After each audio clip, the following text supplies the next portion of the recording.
இப்போ சாதாரணமாக Sunday class ஊழியம், இந்த சண்டே கிளாஸ் ஊழியத்தில் உள்ள சில போஸ்ட்டு, இந்த போஸ்டில் இருந்து ஒரு ஆள் போகும்போது இல்லை இறங்கும்போது, இறங்க வேண்டிய சூழ்நிலை வரும்போது அவங்க என்ன செய்கிறாங்க? சென்ட்ரல் பாஸ்டர் அன்றைக்கி சொன்னார் இல்லையா, டீச்சர்ஸ் மீட்டிங்கில், ஒரு சண்டே கிளாஸ் ஹெட்மாஸ்டர் போஸ்ட்டை விட்டு இறக்குன உடனே ஒரு கூட்டத்துக்கு வரல. சென்ட்ரல் பாஸ்டர் சொன்னார் தானே டீச்சர்ஸ் மீட்டிங்கில், கோயம்புத்தூரில் நடந்த ஒரு சம்பவம். அந்த சண்டே கிளாஸ் ஹெட்மாஸ்டர் வந்து நீ ஹெட்மாஸ்டர் இருக்க வேண்டாம் போதும் அப்படின்னு சொன்ன பிற்பாடு அவர் கூட்டத்துக்கு வரல. அதை போன டீச்சர்ஸ் மீட்டிங்கில் சொன்னார். ஆனால் முதல் டீச்சர்ஸ் மீட்டிங்கில் இன்னொன்று சொன்னார், அவங்க மனைவியையும் விடலை, நீயும் போகாத. பாருங்க, சபையில் சண்டே கிளாஸ் ஊழியங்கிறது எதுக்காக? சுபாவத்துக்காக. இது அதிகாரம் கிடையாது, இது பெரிய பதவி கிடையாது, இது ஸ்தானம் கிடையாது. ஆனால் சிலரை பொறுத்த வரைக்கும் இது பதவி, சிலரை பொறுத்த வரைக்கும் இது பதவி, இது ஒரு ஸ்தானம், வருடக்கணக்காக அதில் இருக்கிறோம். அப்ப இதை விட்டு போக வேண்டிய சூழ்நிலை வரும்போது கடைசி என்ன இது? அது ஒரு போதையா இருந்திருக்குது. அவங்களுக்கு நிதானத்தை இழந்துடுறாங்க.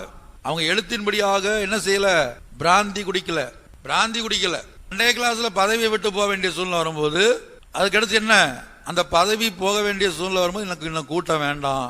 அவர் சொன்னார் இல்லையா, நீங்க ஹெட் மாஸ்டரா இருக்கிறீங்களா, நீங்க அந்த பதவி விட்டு போகும்போது என்ன செய்யணும்?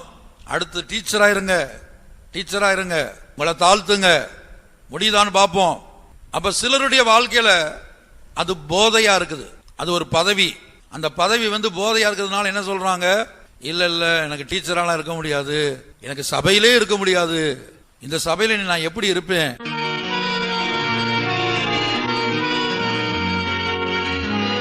உம்முடைய இருதயம் உம்மை எங்கே கொண்டு போகிறது? யோபின் புத்தகம் 15ஆம் அதிகாரம் 12ஆம் வசனம். உம்முடைய இருதயம் உம்மை எங்கே கொண்டு போகிறது? உம்முடைய கண்கள் நெரித்து பார்க்கிறது என்ன?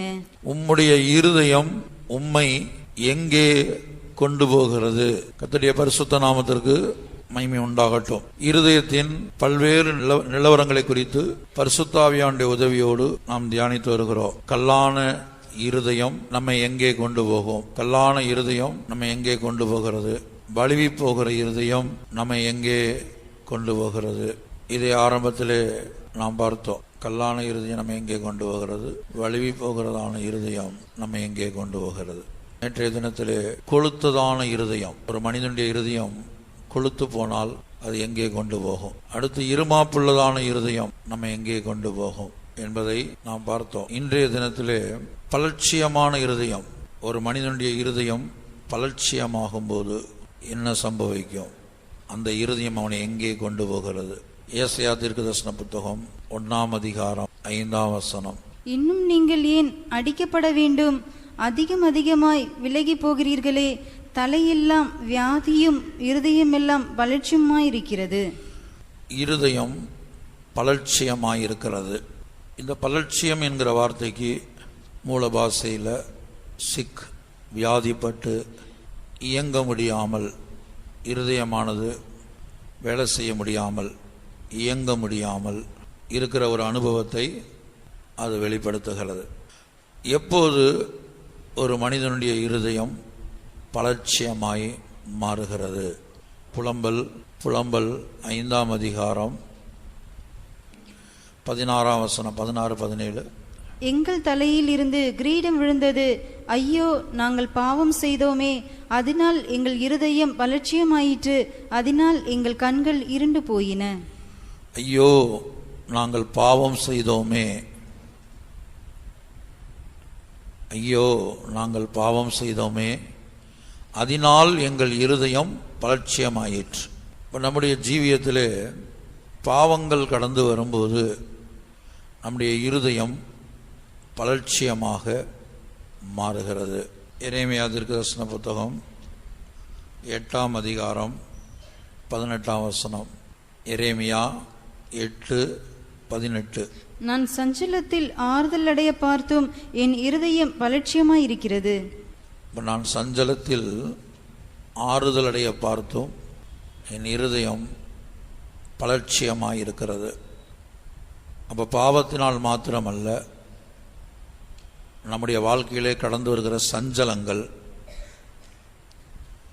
நம்முடைய இருதயத்தை பலட்சியமாக மாற்றுகிறது. உம்முடைய இருதயம் உம்மை எங்கே கொண்டு போகிறது? பலட்சியமான இருதயம் நமக்கு எப்போது உண்டாகிறது? பாவம் செய்யும்போது, நம்முடைய வாழ்க்கையில் பாவங்கள் கடந்து வரும்போது. இப்போ நாம் கடந்த நாட்களில் ஏற்கனவே பார்த்தது போல, பாவம் என்று சொல்லும்போது வேதத்தில் 21க்கும் அதிகமான இடங்களில் பாவம் என்று எழுதப்பட்டிருக்கிறது. 21 இடங்களுக்கும் அதிகமாக பாவம் என்ற வார்த்தை பயன்படுத்தப்பட்டிருக்கிறது. பாவம் என்று நிறைய காரியங்கள் பாவமாக இருக்கிறது. ஆனால் இந்தந்த காரியங்கள்லாம் பாவம். எதிர்த்து பேசுவது பாவம். நன்மை செய்ய அறிந்திருந்தும் அதை செய்யாமல் போனால் பாவம்.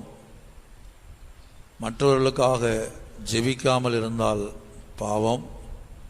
விசுவாசத்தினால் வராத யாவும் பாவம். தீய நோக்கம் பாவம். தன் பிள்ளைகளை அடக்காமல் போனால் அது பாவம். இப்படி நாம் கடந்த நாட்களில் பார்த்துருக்கிறோம். அப்போ இப்படிப்பட்ட பாவங்கள், கீழ்ப்படியாமை பாவம், அநீதியெல்லாம் பாவம், இப்படி அநேக பாவங்கள் எழுதப்பட்டிருக்கிறது. பாவம் என்ற வார்த்தையினுடைய அர்த்தம்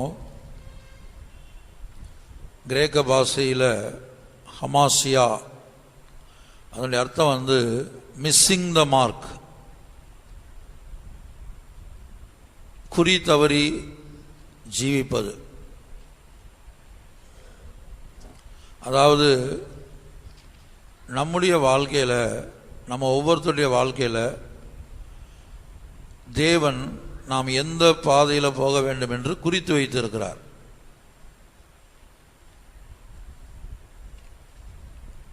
அவர் குறித்து வைத்திருக்கிற பாதையில் நம்ம போகாமல் அதை விட்டு நாம் விலகுவோமானால் அதுதான் பாவம். யோபு சொல்லுகிறார், அவரோ வென்றால் ஒரே மனமாயிருக்கிறார், அவரை திருப்பத்தக்கவன் யார்? எனக்கு குறித்திருக்கிறதையெல்லாம் அவர் நிறைவேற்றுவார். எனக்கு குறித்திருக்கிறதையெல்லாம் அவர் நிறைவேற்றுவார். யோபின் புஸ்தகத்திலே நாம் இவ்விதமாய் படிக்கிறோம், எனக்கு குறித்திருக்கிறதையெல்லாம் அவர் நிறைவேற்றுவார். எத்தனை அதிகாரம்? 23ஆம் அதிகாரம் 13, 14. யோபு 23, 13, 14. அவரோ வென்றால் ஒரே மனமாயிருக்கிறார், அவரை திருப்பத்தக்கவர் யார்? அவருடைய சித்தத்தின்படி எல்லாம் செய்வார், எனக்கு குறித்திருக்கிறதை அவர் நிறைவேற்றுவார். இப்படிப்பட்டவைகள் இன்னும் அநேகம் அவரிடத்தில் உண்டு. எனக்கு குறித்திருக்கிறதை அவர் நிறைவேற்றுவார். யோபுக்கு குறிக்கப்பட்ட பாதையில் யோபு கடந்து போனார். ஆனால் கடந்து போன வேளையில் பல தோல்விகள் அவருக்கு வந்தது, அது வேற விஷயம்.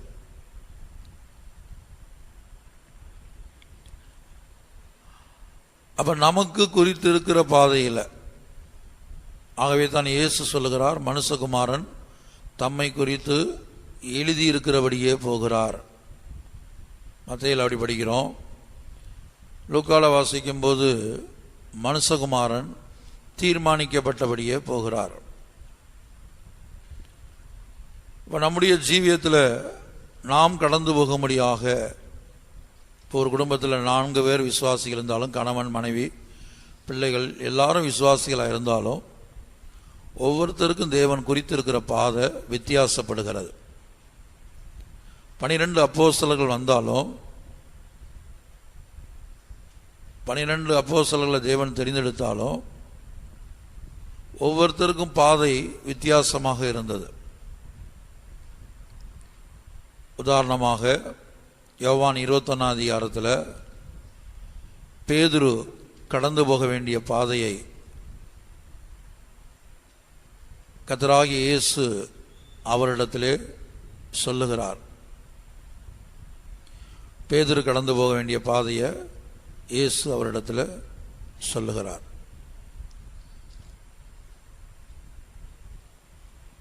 கர்த்தருடைய பரிசுத்த நாமத்திற்கு மகிமை உண்டாகட்டும்.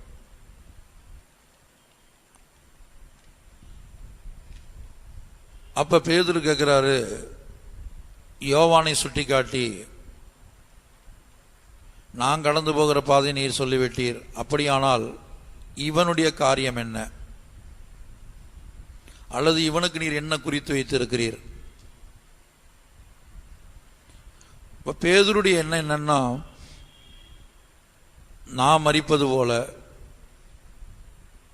எனக்கு சம்பவிப்பது போல இந்த யோவானுக்கும் சம்பவிக்க வேண்டும். அதான் பேதுருடைய வாஞ்சை.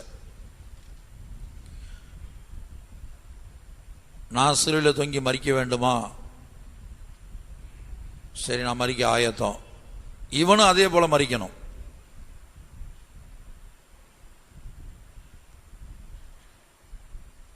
இப்போ நான் மாத்திரம்தான் அப்போஸ்தலனா, நான் மாத்திரம்தான் ஊழியக்காரனா? இவனும் ஊழியக்காரன் தானே. அப்போ நான் மரிப்பது போல இவனும் மரிக்கட்டும். கம்பெனிக்கு ஆள் வேணும்.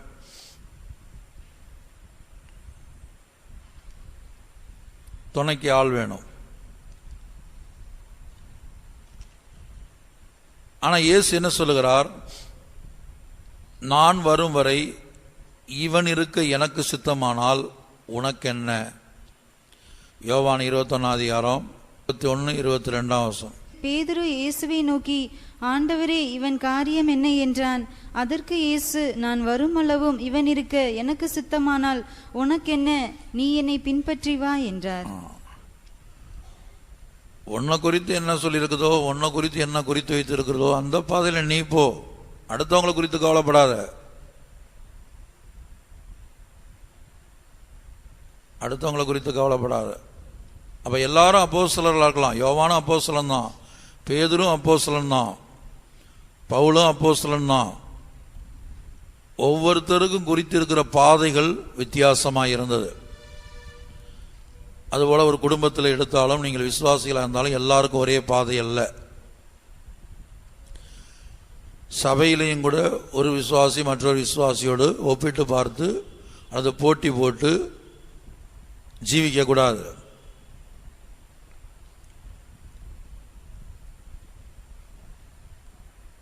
இப்படி ஜீவிக்க கூடாது. நம்ம ஒவ்வொருத்தருக்கும் தேவன் ஒரு பாதையை குறித்து வைத்திருக்கிறார். அந்த வெளிப்படுத்தல் நமக்கு வேண்டும்.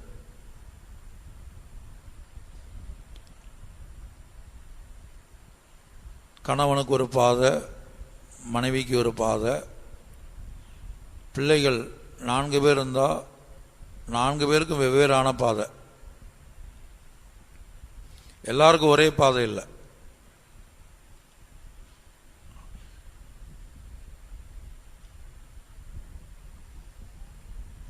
அப்ப எனக்கு குறித்து இருக்கிறதை அவர் நிறைவேற்றுவார். இப்ப தேவன் குறித்து வைத்திருக்கிற காரியத்தை முதலாவது கண்டுபிடிக்க வேண்டும். அதை விட்டு நம்ம விலகணும்னு சொன்னா அதான் பாவம்.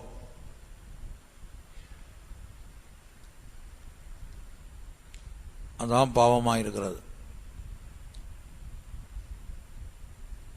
அதுபோல நம்ம வாசித்தபடி யோவானுக்கு வேறு பாதை, பேதுருக்கு வேறு பாதை. அதான் இயேசு கேட்கிறார், நான் வரும் வரைக்கும் இவன் இருக்க எனக்கு சித்தமானால் உனக்கு என்ன? அப்போ உனக்கு என்ன பாதை குறிக்கப்பட்டிருக்கிறதோ அந்த பாதையில் நீ என்ன செய்யணும்? போகணும். கர்த்தருடைய பரிசுத்த நாமத்திற்கு மகிமை உண்டாகட்டும். அப்ப பாவம் செய்யும் போது இருதயம் பலட்சியமாய் மாறுகிறது. பாவம் என்று சொன்னால் ஒரே வார்த்தையில் சொல்ல வேண்டுமானால், நம் ஒவ்வொருவருக்கும் தேவன் குறித்து வைத்திருக்கிற, நியமித்து வைத்திருக்கிற அந்த பாதையை விட்டு நாம் விலகுவோமானால் அது பாவமாக இருக்கிறது. இப்போ நம்முடைய வாழ்க்கையில் கீழ்ப்படியாமல் பாவம்தான். கீழ்ப்படியாமல் வந்தாலும் சரி, தீய நோக்கம் அதுவும் பாவம்தான். நம்முடைய நோக்கம் தீய நோக்கமாக இருந்தால், அந்த பாவம் இருந்தால், அப்போது நம்முடைய இருதயம் பலட்சியமாகிவிடும்.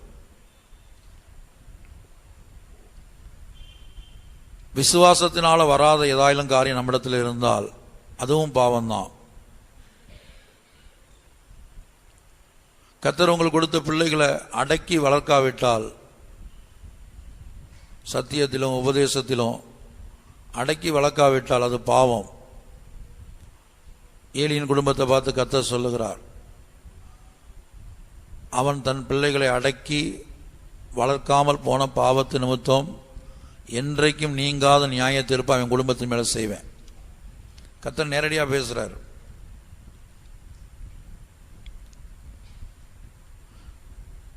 அப்ப பிள்ளைகளை, கர்த்தர் உங்களுக்கு கொடுத்த பிள்ளைகளை சத்தியத்தில் அடக்கி வளர்க்காவிட்டால், அவங்க விருப்பத்துக்கு நீங்க விட்டுவிட்டால், அவங்களுடைய ஆசைகளையும் இச்சைகளையும் நிறைவேற்றி கொடுத்தால் நீங்க பாவம் செய்றீங்க. உங்களுடைய இருதயம் பலட்சியமாய் விடுகிறது. கர்த்தருடைய பரிசுத்த நாமத்திற்கு மகிமை உண்டாகட்டும்.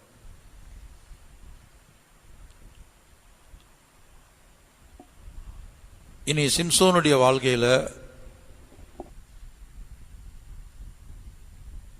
உதாரணமாக நம் சிம்சோனுடைய வாழ்க்கையை பார்க்கும்போது, அவன் என்ன செய்தான்? தெலீலாளோடு ஐக்கியப்பட்டான். அவன் ஒரு நசரேய பிரதிஷ்டை உள்ளவன். ஆனால் தெலீலாளோடு ஐக்கியப்பட்டு அவன் தன்னுடைய இருதயத்தை எல்லாம் அவளுக்கு வெளிப்படுத்தினான் என்று நாம் பார்க்கிறோம். அவன் வாழ்க்கையில் வந்த பாவம், தெலீலாளோடு அவனுக்கு உண்டான ஐக்கியம். இப்போ ரகசியங்களை, பிரதிஷ்டையை பற்றிய ரகசியங்களை, தான் இருதயத்தில் உள்ள எல்லாவற்றையும் அவன் தெலீலாளுக்கு வெளிப்படுத்தினான். நியாயாதிபதியின் புத்தகம் 16-17 வாசிக்கும்போது, ஒரு பலமுள்ள சிம்சோன் எப்படி பலட்சியமாய் மாறினான். நியாயாதிபதிகள் 16-17. தன் இருதயத்தை எல்லாம் அவளுக்கு வெளிப்படுத்தி, சவரகன் கத்தி என் தலையின் மேல் படவில்லை, நான் என் தாயின் கர்ப்பத்தில் பிறந்தது முதல் தேவனுக்கென்று நசரேயனானவன் என் தலை சிரைக்கப்பட்டால் என் பலம் என்னை விட்டு போம், அதனாலே நான் பலட்சியமாகி மற்ற எல்லா மனுஷரை போலும் ஆவேன் என்று அவளிடத்தில் சொன்னான்.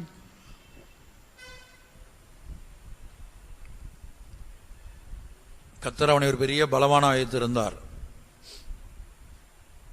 அவன் எப்படி பலட்சியமாய் மாறினான்? இருதயம்தான் காரணம். அவன் இருதயத்தில் உள்ளதான காரியங்களை வெளிப்படுத்தினான். அவனுடைய இருதயம் தெலீலாளோடு இசைந்தது.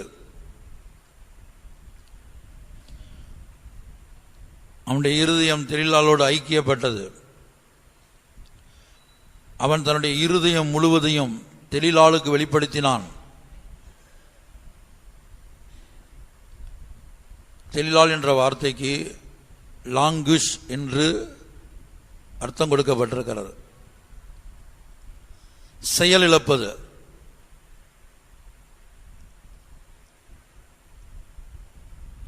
அப்ப தெலீலாளோடு உண்டான ஐக்கியம் சிம்சோனுடைய இருதயத்தை செயலிழக்க பண்ணினது.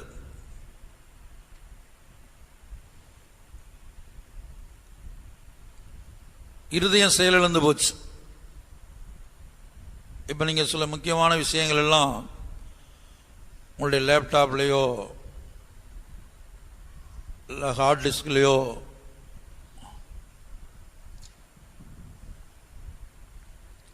இல்ல பென்டிரைவ்லயோ வைத்திருக்கீங்கன்னு வைத்துக் கொள்ளுங்க.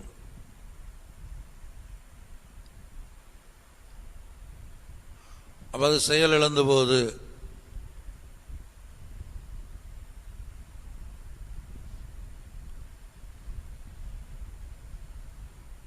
அப்ப அதில் உள்ள காரியங்கள் என்ன செய்ய முடியாது, நம்ம பார்க்க முடியாது. சில வேலை பார்க்குறவங்ககிட்ட கொண்டு போய் அந்த லேப்டாப்பையோ அல்லது இதையோ கொடுத்து அதில் உள்ள ஃபைல்ஸ் எல்லாம் எடுத்து தாங்கன்னு சொல்லலாம். சில வேளை அதை எடுக்க முடியும், இல்லை எடுக்க முடியாமலும் மாறுவதற்கு வாய்ப்பு இருக்குது.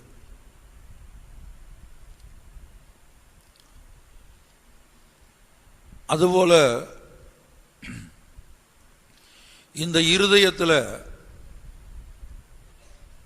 தேவனுடைய சத்தியங்கள் எழுதப்படுகிறது. பழைய ஏற்பாட்டு காலத்தில் ஆண்டவர் 2 கற்பலகைகளை கொடுத்தார் என்று நாம் அறிந்திருக்கிறோம். தம்முடைய பிரமாணங்களை எழுதி 2 கற்பலகைகளை மோசேயின் இடத்துல கொடுத்தார். இப்போ கிருபையின் காலத்தில் அந்த கற்பலகை எதை காட்டுது? நம்ம ஒவ்வொருத்தருடைய இருதயத்தை காட்டுகிறது. 2 கொரிந்தியரில் நான் வாசிக்கும்போது இருதயங்களாகிய சதையாகிய பலகை, 2 கொரிந்தியர் 3:3. ஏனெனில் நீங்கள் எங்கள் ஊழியத்தினால் உண்டாகிய கிறிஸ்துவின் நிருபமாய் இருக்கிறீர்கள் என்று வெளியரங்கமாயிருக்கிறது. அது மையினால் அல்ல, ஜீவனுள்ள தேவனுடைய ஆவியினாலும் கற்பலைகளில் அல்ல, இருதயங்களாகிய சதையான பலகைகளிலேயும் எழுதப்பட்டிருக்கிறது. நம்மை பூரணப்படுத்தக்கூடிய உபதேசங்கள், நம்மை பூரணப்படுத்தக்கூடிய சத்தியங்கள், நம்மை இயேசுவை போல மாற்றக்கூடியதான தேவனுடைய உபதேசங்கள். இந்த இருதயம் ஒரு லேப்டாப்னு வைத்துக் கொள்ளுங்க.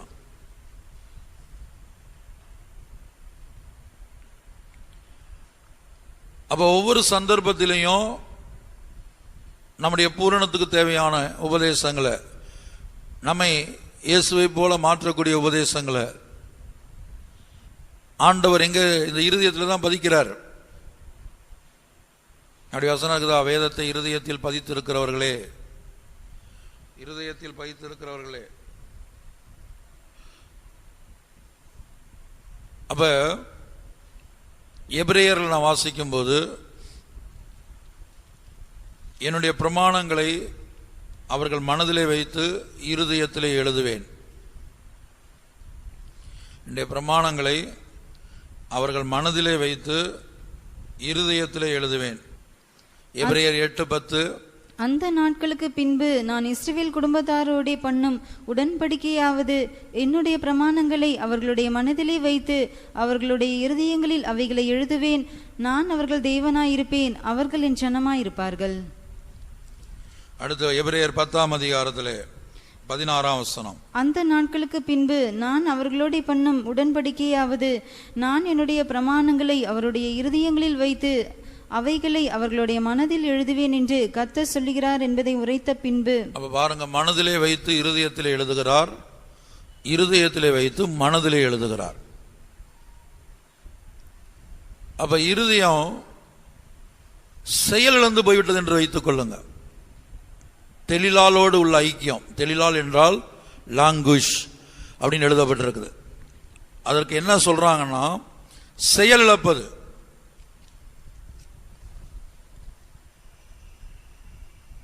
செயலிழக்க பண்ணுவது. ஆவிக்குரிய பிரகாரமாக நம்முடைய இருதயம் செயலிழந்து போகுமானால், அப்ப இருதயத்தில் பதிக்கப்பட்டிருக்கிறதான ஏசாயா 51:7, நீதியை அறிந்திருக்கிறவர்களே, என் வேதத்தை இருதயத்தில் பதித்திருக்கிற ஜனங்களே, என் வேதத்தை இருதயத்தில் பதித்திருக்கிற ஜனங்களே, என் வேதத்தை இருதயத்தில் பதித்திருக்கிற ஜனங்களே. பதிந்திருக்குதா? அப்ப நம்ம எத்தனை பேருக்கு இருதயத்தில் வேதம் பதிந்து இருக்குது? கேட்கிற சத்தியங்கள், உபதேசங்கள் பசுமரத்தாணி போல பதிந்திருக்குதா? பதிந்திருக்குதா? நேற்றைக்கு பண்ண பிரசங்கம் கேட்டா இன்னைக்கு கேட்டா சொல்ல தெரியுமா? எத்தனை பேருக்கு முடியும்? அப்ப நீ எத்தனை வருஷம் விசுவாசியா இருக்கலாம், ஆனா சத்தியம் இருதயத்தில் இருக்குதா? பதியுதா? எத்தனையோ முக்கியமான ஃபைல்ஸை முக்கியமான காரியங்களை லேப்டாப்ல ஏற்றி வைப்பாங்க சிலர். வைரஸ் வந்தாச்சு, கரப்ட் ஆயிருச்சு.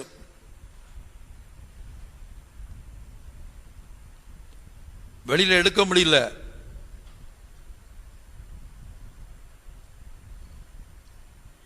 அதுபோலதான் இருதயத்தில் வைரஸ் வந்தாச்சு, செயலிழந்து போச்சு. அப்ப செயலிழந்து போனா என்ன நடக்கும்? நம்முடைய இருதயத்தில் பதித்து இருக்கிறதான வேதம் கரப்ட் ஆயிரும், உபதேசம் கரப்ட் ஆயிரும். ஆண்டவர் சொந்த கையினால் மனதில் வைத்து இருதயத்தில் எழுதியிருப்பார். இருதயத்தில் வைத்து மனதில் எழுதுவேன்னு சொல்லியிருக்கிறாரே. எபிரேயர் 8ஆம் அதிகாரத்தில் வாசித்தோமே, 10ஆம் அதிகாரத்தில் வாசித்தோமே. தேவன் தம்முடைய சொந்த கரத்தினால, நீங்க டைரியில் எழுதுற ஒரு பக்கம், பாஸ்டர் லாசரஸ் சொல்லுவார், டைரியில் எழுதுவது அல்ல, இருதயத்தில் எழுதணும். ஒரு டைரி தீர்ந்து போச்சுன்னா அந்த டைரியை தூக்கி போட்டுருவீங்க, அப்புறம் இன்னொரு டைரியில் எழுதுவீங்க. இப்படி ஒரு 100 டைரி ஆச்சுன்னா 100 டைரியை பத்திரமா வச்சுட்டு இருப்பீங்களா? அப்படி அல்ல. வேதத்தை இருதயத்தில் பதித்திருக்கிற என் ஜனங்களே, நீ அவருடைய ஜனமாயிருந்தால், நீ அவருடைய பிள்ளையாயிருந்தால், வேதம் அது எவ்வளவு கடினமான சப்ஜெக்டா இருந்தாலும் கர்த்தர் உன் மனதில் வைத்து இருதயத்தில் எழுதுவார். இருதயத்தில் வைத்து மனதில் எழுதியிருப்பார். அப்ப தெளிலாளோட ஐக்கியம் இருக்குமானால், பாவத்தோட ஐக்கியம் வரும்போது, அந்த தெளிலாளோடு ஐக்கியப்படும் போது அவள் என்ன செய்யறா? இருதயத்தை செயலிழக்க பண்ணி பலட்சியமுள்ள இருதயமாக, வியாதிப்பட்ட இருதயமாக, கிரியை செய்ய முடியாத, இயங்க முடியாத இருதயமாக மாற்றி விடுகிறாள். சரி, அதனால என்ன நஷ்டம் அப்படின்னு கேட்டால், நம்மை பூரணப்படுத்தக்கூடிய உபதேசங்கள், நம்மை தேவ சமூகத்தில் ஆண்டோடைய வருகையில் கொண்டு நிறுத்தக்கூடிய உபதேசங்கள், நம்மை பரலோக ராஜ்யத்துக்குரியவர்களாக மாற்றக்கூடிய உபதேசங்கள், இது எல்லாவற்றையும் இருதயம் செயலிழந்து போச்சுன்னா எல்லாம் போச்சு, கரெக்ட் ஆயிரும்.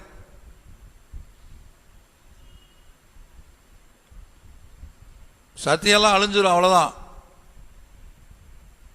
அதுக்குதான் நான் லேப்டாப் உதாரணம் கொடுத்தேன்.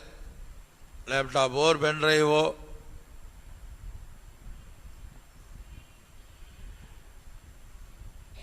அப்ப என்ன செய்யும்? சில வைரஸ் என்ன செய்யும்? சில வைரஸ் நீங்க எடுத்துடலாம், எடுத்துட்டு ஃபைல பத்திரமா வெளில எடுக்கலாம். ஆனா சில காரியங்களை எடுக்க முடியாது. கரப்ட் ஆச்சுன்னா அவ்வளவுதான், முடிஞ்சு கதை.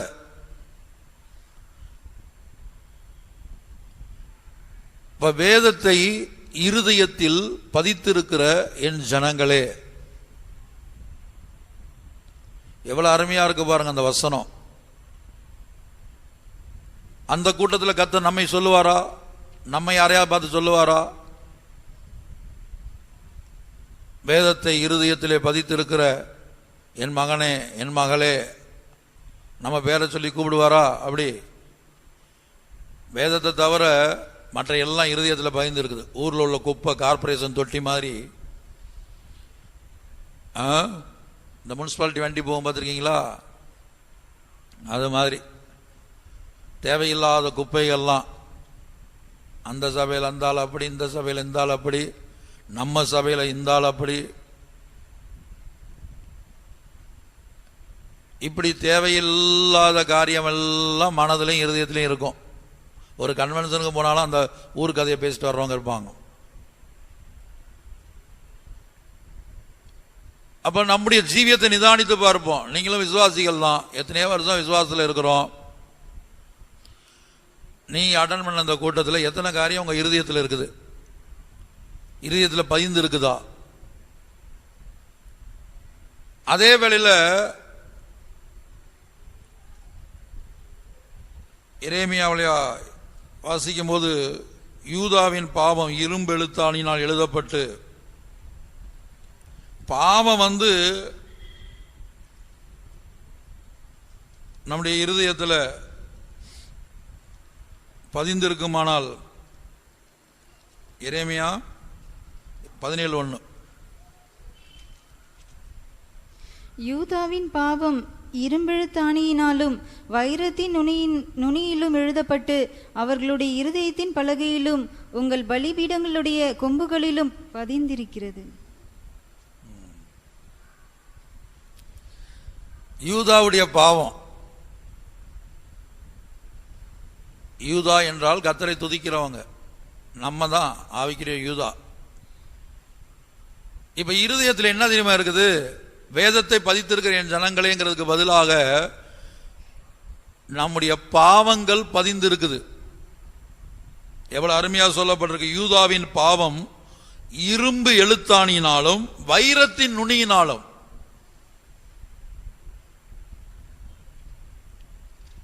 வைரத்தின் நுனியினால் எழுதப்பட்டு. இப்ப நீங்க குன்னூர், ஊட்டி, கொடைக்கானல் இந்த இடங்கள்லாம் போனீங்கன்னா சிலர் என்ன செய்வாங்க தெரியுமா? மரங்கள், பெரிய பெரிய மரங்கள்ல என்ன செய்வாங்க? அவங்க இன்சியலை அப்படியே வெட்டுவாங்க, யாருடைய பேரையாவது போடுவாங்க. எத்தனை வருஷம் கழிச்சு அந்த மரம் இருக்குமானால், எத்தனை வருஷம் கழிச்சு திரும்பி போய் பார்த்தாலும் அவங்க என்ன செஞ்சிருப்பாங்க? அவங்க போட்டது கண்ணாடி பீஸை வச்சோ அல்லது வேற ஏதாவது வச்சோ, மரத்தில் எழுதுற மாதிரி ஆணியை வச்சோ, கூர்மையான ஒரு பொருளை வச்சு பதிப்பாங்க, இன்சியலை போடுவாங்க. அதுபோல் நீங்கள் ட்ரெயினில் பிரயாணம் பண்ணி போகும்போது பார்த்தீங்கன்னா அங்கே பாத்ரூமில் என்ன செஞ்சுருப்பாங்க? ஏதாயிலும் ஒரு இதை வச்சு எழுதியிருப்பாங்க. அப்போ எத்தனை வருஷம் கழிச்சு போனாலும் அந்த மரம் இருக்குமானால் அது அப்படியே இருக்கும். அதுபோல இங்க யூதாவின் பாவம் இரும்பு எழுத்தாணியினாலும் வைரத்தின் நுனியை கொண்டு. அவரோட அர்த்தம் என்ன? அழியாது, அழிக்க முடியாது, அழிக்க முடியாத அளவுக்கு, அழிக்க முடியாத அளவுக்கு அது என்ன செஞ்சிருக்குது? எழுதப்பட்டு அவர்களுடைய இருதயத்தின் பலகையிலும்.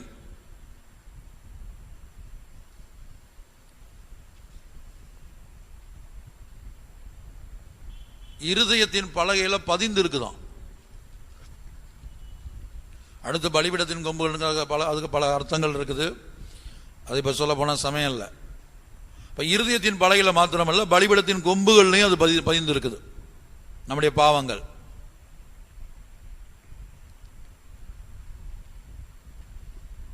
அப்ப பாவம் இருதயத்தில் வரும்போது என்ன செய்யுது? இருதயத்தை பலட்சியமாய் மாற்றி விடுகிறது. அதைத்தான் புலம்பல்ல படித்தோம். மறுபடியும் வாசிங்க, புலம்பல் 5:16-17. எங்கள் தலையில் இருந்து கிரீடம் விழுந்தது, ஐயோ நாங்கள் பாவம் செய்தோமே, அதனால் எங்கள் இருதயம் பலட்சியமாயிற்று, அதனால் எங்கள் கண்கள் இருண்டு போயின. அதனால் எங்கள் இருதயம் பலட்சியமாயிற்று. பாவம் ஒரு மனிதனுடைய இருதயத்தை பலட்சியமாய் மாற்றுகிறது. சிம்சோன் நசரேய பிரதிஷ்டை உள்ளவனாய் இருந்தான்.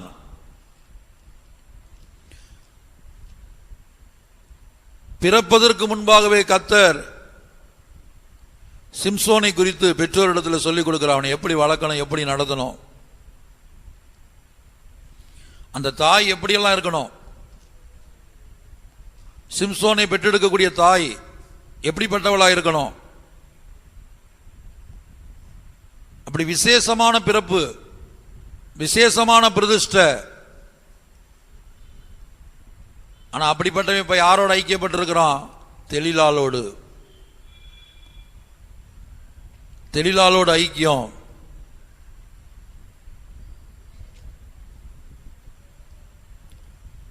இப்ப தெலீலாள் என்று சொல்லும் போது செயல் இழக்க பண்ணுகிறவள். நம்முடைய ஜீவியத்தில் நம்முடைய இருதயத்தை செயல் இழக்க பண்ணுவது யார்? நம்முடைய வாழ்க்கையில் அந்த தெலீலாள் யார்? அது ஒரு பொண்ணா இருக்க வேண்டிய அவசியம் இல்லை. சிம்சோனை பொறுத்த வரைக்கும் ஒரு பொண்ணு தெலீலாள். நம்ம பொறுத்த வரைக்கும் நம்முடைய வேலை நம்ம பார்க்குற பிஸ்னஸ், பணம், படிப்பு, இந்த உலகத்துள்ள ஸ்தானம், அந்தஸ்து, புகழ்,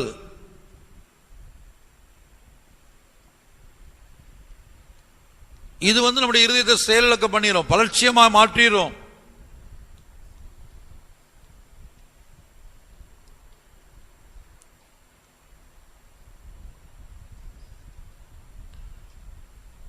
கலாத்திய சபையை பார்த்து கேட்கிறார் இல்லையா, புத்தி இல்லாத கலாத்தியரே, சத்தியத்துக்கு கீழ்ப்படியாமல் போகத்தக்கதாக உங்களை மயக்கினவன் யார்? மயக்கம். ஓசியால படிக்கிறோம், திராட்சரசமும் மதுபானமும் இருதயத்தை மயக்கும். அப்படி இருக்குதா? இருதயத்தை மயக்கும். ஓசியால அப்படி இருக்குமா? இருக்குதா?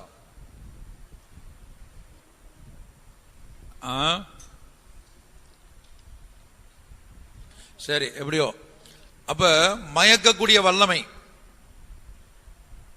புத்தி இல்லாத கலாத்தியரே, சத்தியத்திற்கு கீழ்ப்படியாமல் போகத்தக்கதாக உங்களை மயக்கினவன் யார்? ஓசியா 4:11. வேசித்தனமும் திராட்சரசமும் மதுபானமும் இருதயத்தை மயக்கும். இருதயத்தை மயக்கும். 3 காரியம். வேசித்தனம், மதுபானம், திராட்சரசம். 3 தானா? இப்ப நம்ம எழுத்தின்படியா மது குடிக்கிறது இல்லை. ஒரு காலத்தில் நம்ம பலரும் குடிச்சுக்கிட்டு இருந்தோம், இப்ப குடிக்கிறது இல்லை, நிப்பாட்டியாச்சு. மதுபானம் என்று சொன்னா மூலபாசையில் இன்டாக்சிகேஷன் அப்படிதான் நினைக்கிறேன். நிதானத்தை இழக்க பண்றது. இப்ப ஒரு மனிதன் கொடுத்திருந்தான்னா அவன் தன்னுடைய நிதானத்தை இழந்திருப்பான், சுயநினைவு இழந்திருப்பான்.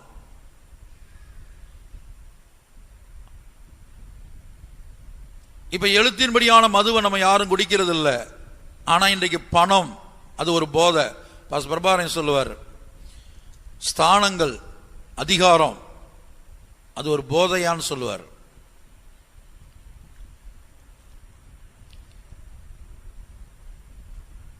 அவர் தன்னுடைய அதிகாரத்தை யூஸ் பண்ணவே மாட்டார்.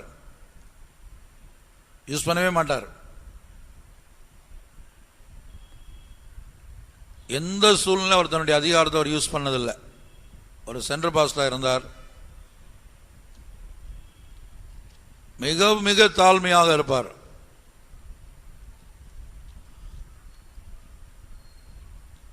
இப்போ என்னிடத்துல நல்லா ஃப்ரீயாக பேசுவார். ஏன்னா நாகர்கோயிலே நல்ல பழக்கம் எனக்கு அவருக்கும்.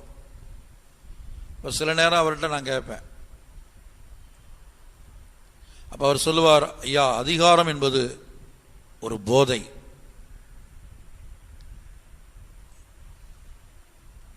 ஒரு மனிதனை அதிகாரத்துக்கு வரும்போது அவன் தன்னுடைய நிதானத்தை இழந்துருவான். பலருடைய வாழ்க்கையில் அதை நம்ம பார்க்கலாம்.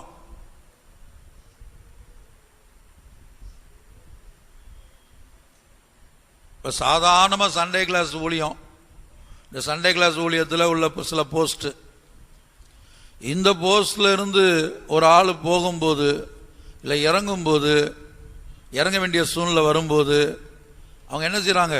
சென்ட்ரல் பாஸ்டர் அன்னைக்கு சொன்னார் இல்லையா, டீச்சர்ஸ் மீட்டிங்கில், ஒரு சண்டே கிளாஸ் ஹெட்மாஸ்டர் போஸ்ட்டை விட்டு இறக்குன உடனே ஒரு கூட்டத்துக்கு வரல.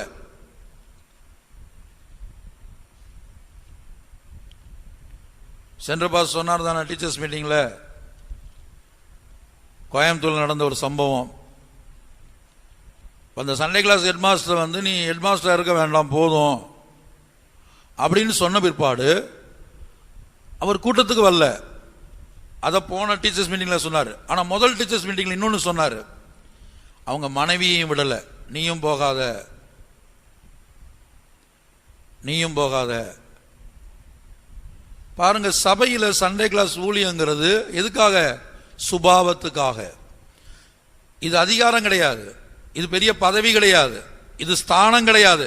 ஆனா சிலரை பொறுத்த வரைக்கும் இது பதவி. சிலரை பொறுத்த வரைக்கும் இது பதவி, இது ஒரு ஸ்தானம், வருடக்கணக்காக அதில் இருக்கிறோம்.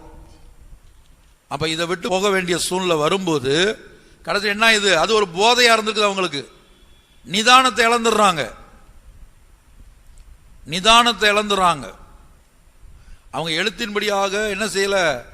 பிராந்தி குடிக்கல, பிராந்தி குடிக்கல. 2 கிளாஸ்ல பதவியை விட்டு போக வேண்டிய சூழ்நிலை வரும்போது அதுக்கடுத்து என்ன? அந்த பதவி போக வேண்டிய சூழ்நிலை வரும்போது எனக்கு இன்னும் கூட்டம் வேண்டாம். அவர் சொன்னார் இல்லையா, நீங்க ஹெட் மாஸ்டரா இருக்கிறீங்களா, நீங்க அந்த பதவி விட்டு போகும்போது என்ன செய்யணும்? அடுத்து டீச்சரா இருங்க, டீச்சரா இருங்க, உங்களை தாழ்த்துங்க, முடியுதான்னு பார்ப்போம். அப்ப சிலருடைய வாழ்க்கையில அது போதையா இருக்குது, அது ஒரு பதவி. அந்த பதவி போதையா இருக்கிறதுனால என்ன சொல்றாங்க? இல்ல இல்ல, எனக்கு டீச்சராலாம் இருக்க முடியாது, எனக்கு சபையிலே இருக்க முடியாது, இந்த சபையில நான் எப்படி இருப்பேன்? கர்த்தருடைய பரிசுத்த நாமத்துக்கு மகிமை உண்டாகட்டும். அதான் புத்தி இல்லாத கலாத்தியரே, சத்தியத்துக்கு கீழ்ப்படியாமல் போகத்தக்கதாக உங்களை மயக்கினவன் யார்? நம்ம சபையில் ஏதாவது எதிர்பார்த்து வந்தோமா? நம்ம ரட்சிக்கப்படும் போது சொல்லுங்க பாப்பா, இங்கே உட்காந்துக்க யாராவது. நம்மளை கர்த்தர் ரட்சிக்கும் போது இந்த சபையில் ஏதாவது ஒரு போஸ்ட், சண்டே கிளாஸ் ஊழியர் இருக்கும், டீச்சராக இருப்போம், இல்லை ஹெட் மாஸ்டராக இருப்போம், இல்லை செக்ரட்டரியாக இருப்போம், இல்லை வேற ஏதாயிலும் பொறுப்புகள் கொடுப்பாங்க, ஸ்டோர் பொறுப்பு நம்மகிட்ட கொடுப்பாங்க. இப்படி ஏதாயிலும் போஸ்ட் இருக்குன்னு நம்ம தெரிஞ்சு வந்தோமா? நமக்கு தெரியுமா? முதலாவது தெரியாது. அப்படியே வந்தாலும் ஆரம்ப நாட்களில் இதெல்லாம் தேவையில்லை. அதான் பாருங்க, சவுல ராஜாவாக்குறேன்னு கர்த்தர் சொன்ன போது தேசத்துக்கே ராஜாவாக்குறேன்னு சொல்றாரு. அவன் சொல்றான், என் குடும்பம் எளிய குடும்பம், நான் அற்பமான கோத்திரத்தை சேர்ந்தவன், எளிய கோத்திரம், எனக்கு தகுதி இல்லை. ஓடி ஒளித்து கொண்டானா, தளவாடங்கள் இருக்கக்கூடிய இடத்துல போய் ஒளித்து கொண்டான். அவனை எங்க இருந்து தூக்கிட்டு வந்தாங்க? ராஜாவாக்கும் போது எங்க இருந்து கொண்டு வந்தாங்க? தளவாடங்கள் இருக்கக்கூடிய இடத்துல போய் ஒளித்து கொண்டான். அங்க போய் தேடி பிடிச்சு கொண்டு வந்தா அவனை ராஜாவாக்குனாங்க. அப்படிதான் ஒரு காலத்துல ராஜஸ்தானமே வேண்டாம், எனக்கு எந்த ஸ்தானம் வேண்டாம், சபையில் எனக்கு எந்த பொறுப்பு வேண்டாம், எந்த ஸ்தானமும் வேண்டாம், நான் ஒரு சாதாரண மனுஷன், நான் ஒரு எளிய மனுஷன் அப்படின்னு சொல்லிட்டு இருந்தாங்க, சொல்லிக்கிட்டு இருந்தோம். என்னையும் சேர்த்தான் சொல்லிக்கிட்டு இருந்தோம். ஆனா ஒரு ஸ்தானத்துல வச்சு சில வருஷங்கள் ஆன உடனேயே, இப்ப சவுலுக்கு சில வருஷங்கள் ஆச்சு, ராஜாவா இருந்து அனுபவிச்சாச்சு, அதிகாரத்தை பார்த்தாச்சு, புகழ் அடைஞ்சாச்சு, பேர் புகழ் உண்டானது, சொகுசான வாழ்க்கை, அநேகர் மேல அதிகாரம் செலுத்த முடிந்தது. இப்ப கர்த்தர் சொல்றாரு, உனக்கு அடுத்து தாவீதை கொண்டு வர போறேன் அப்படின்னு சொன்ன போது அவனுக்கு ஏற்றுக்கொள்ள முடியல, சவுலுக்கு ஏற்றுக்கொள்ள முடியல. பாருங்க, அதிகாரங்கிறது போதை, இன்டாக்சிகேஷன், சுய நினைவ நிதானத்தை இலக்க பண்ணுவது. அதானா வார்த்தைக்கு அதான அர்த்தம்? அப்ப சுய நினைவ நிதானத்தை இலக்க பண்றது. இப்ப சவுல் தன்னை மறந்துட்டான் பாருங்க. இப்ப ஸ்தானத்தை காப்பாத்துறதுக்காக தாவீதை கொலை செய்ய போறான். தேவன் அபிஷேகம் பண்ணி வைத்த தாவீதை கொலை செய்ய போறான், கொலை செய்ய துடிக்கிறான். அதே சவுளுடைய ஆரம்ப காலத்தை பாருங்க, எனக்கு ராஜஸ்தானம் வேண்டாம், என்னை விட்டுருங்க, எனக்கு தகுதி இல்லை, அப்படி ஓடி ஒளிந்தவன் இப்ப ஸ்தானத்தில் உட்கார்ந்து பழகுன பிற்பாடு அவனுக்கு போதை, இருதயம் மயங்கிருச்சு, தேவசித்தம் செய்யணுங்கிற எண்ணம் வரல. அப்ப எனக்கு அப்புறம் தாவீது தான் சிங்காசனம், தேவசித்தமா தாராளமா இருக்கட்டும், நான் இறங்கி தர்றேன். இல்ல, அவன் இறங்கல. இல்ல, என் மகன் தான் வரணும், எனக்கு அப்புறம் என் யோனத்தான் தான் வரணும். அது தேவசித்தம் இல்ல. உனக்கு பிற்பாடு யோனத்தான் வர்றது தேவசித்தம் இல்ல. அதை பத்தி எனக்கு பிரச்சனை இல்லை. அது தேவசித்தமா தேவசித்தம் இல்லையா, அது எனக்கு பிரச்சனை இல்லை. அப்ப அதிகாரம், பிரபாகரன் சொன்னது கரெக்டு தானா? அதிகாரம் ஒரு போதை, பதவி ஒரு போதை, ஸ்தானம் ஒரு போதை. இப்ப நம்ம எழுத்தின்படியா நம்ம யாரும் என்ன செய்யறது இல்ல? குடிக்கிறது இல்ல. எழுத்தின்படியா நம்ம யாரும் குடிக்கிறது இல்ல. வேசித்தனம், திராட்சரசம், மதுபானம் இருதயத்தை மயக்கும். மதுபானம் என்று சொல்லும்போது நிதானத்தை இழக்க பண்ணுவது, சுய நினைவை இழப்பது. நம்ம யாருங்கிறத மறந்துடும். என்ன பேசணும், எப்படி பேசணும். ஒரு குடிச்சு வெறிச்சிருக்க போய் பாருங்க. குடிக்கிறது ஒரு அனுபவம், வெறிக்கிறது ஒரு அனுபவம். சிலர் குடிச்சிட்டு நிதானமா இருப்பாங்க. நிதானம் தவறக்கூடிய குடிக்கிற அளவுக்கு ஒரு அனுபவம் இருக்குது. அப்ப என்ன பேசுறோம்னு தெரியாது, வார்த்தையெல்லாம் உளரும். நடக்கிறது என்ன செய்ய முடியாது, ஸ்டெடியா அப்படி நடக்க முடியாது, தள்ளாடும். இது போலதான் இன்றைக்கு பலருடைய ஜீவியம் தள்ளாடி கொண்டிருக்குது. சபையிலே உள்ள பட்டங்கள், பதவிகள், ஸ்தானங்கள், அதிகாரங்கள் இதெல்லாம் போதையா மாறி இருக்குது. நான் அடிக்கடி அதை யோசிப்பேன். பலமுறை சொல்லியிருக்கார் பாஸ் பிரபாகரன், இது ஒரு போதையா, இது ஒரு போதை, ஜாக்கிரதையா இருக்கணும், ஜாக்கிரதையா இருக்கணும். கர்த்தருடைய பரிசுத்த நாமத்திற்கு மகிமை உண்டாகட்டும். அதுபோல இன்றைக்கு நம்முடைய ஆவிக்குரிய வாழ்க்கையில நம்மை மயக்குவது யார்? நான் தெளிலாளுக்காக தான் இந்த விளக்கம் கொடுக்கிறேன். தெளிலாள் என்று சொன்னால் இருதயத்தை செயலிழக்க பண்ணுகிறவள். மதுபானம் குடித்தவன் பாருங்க, கால் செயலிழந்த மாதிரி ஆயிரும், ஸ்டெடியா நடக்க முடியாது, கண்ணு அப்படி ஸ்டெடியா பார்க்க முடியாது, கொண்டு போய் சொருங்க, அப்படியே எங்கேயோ கொண்டு போய் தள்ளும்.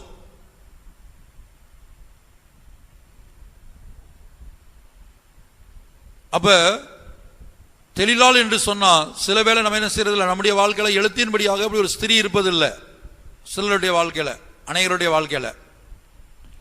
அப்ப சிலருடைய வாழ்க்கையில பணம், பண ஆசை, பண வெறி. தீமோத்தேயு 1 வாசிக்கிறபடி பண ஆசை எல்லா தீமைக்கும் வேறா இருக்கிறது. சிலர் அதை இச்சித்து விசுவாசத்தை விட்டு வழுவி அநேக வேதனைகளாலே தங்களை உருவ குத்தி கொண்டிருக்கிறார்கள். செயலிழந்து போயாச்சு. பண ஆசை, பொருளாசை,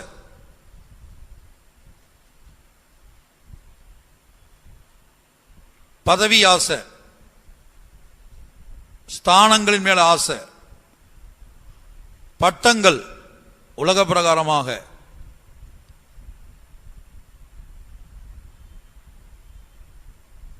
அப்போ ஒவ்வொருத்தருடைய வாழ்க்கையில தெளிலாள் என்பது சிலருடைய வாழ்க்கையில பணமா இருக்கலாம், சிலருடைய வாழ்க்கையில பதவியா இருக்கலாம், ஸ்தானங்களா இருக்கலாம், புகழ், அது ஒரு போதை. அதையும் சொல்லுவார், இந்த மிஷன்ல என்ன செய்யக்கூடாது, புகழ் அடையக்கூடாது, புகழ் அடையக்கூடாது. அப்படி புகழ் அடைஞ்சாச்சுன்னு சொன்னா தாழ்த்தப்படும் போது, பேர் கெடுக்கப்படும் போது, நிந்திக்கப்படும் போது தாங்க முடியாது, தாங்க முடியாது. சில வேளை இந்த அனுபவத்தை விட்டே போக வேண்டிய சூழ்நிலை வரும். கர்த்தருடைய பரிசுத்த நாமத்துக்கு மகிமை உண்டாகட்டும். அதனால நம்முடைய வாழ்க்கையில இருதயம் பலட்சியமாய் இருக்குமானால் உம்முடைய இருதயம் உம்மை எங்கே கொண்டு போகிறது? இப்ப பாருங்க, சிம்சோனுடைய வாழ்க்கைக்கு வருவோம். அவனுடைய இருதயம் பலட்சியமானது அல்லது செயல் இழந்தது. தெளிலாளோடு வைத்திருக்கிற ஐக்கியம் அவனுடைய இருதயத்தை செயலிழக்க பண்ணினது.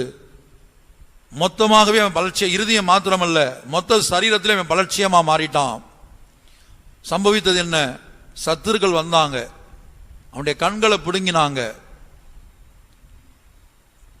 கண்களை பிடுங்கினாங்க, அவனை வேடிக்கை காட்ட வச்சாங்க. ஒரு ஜோக்கர் மாதிரி, கோமாளி மாதிரி. அவனை வேடிக்கை காட்ட வைத்தாங்க, மாவரைக்க வச்சிட்டாங்க.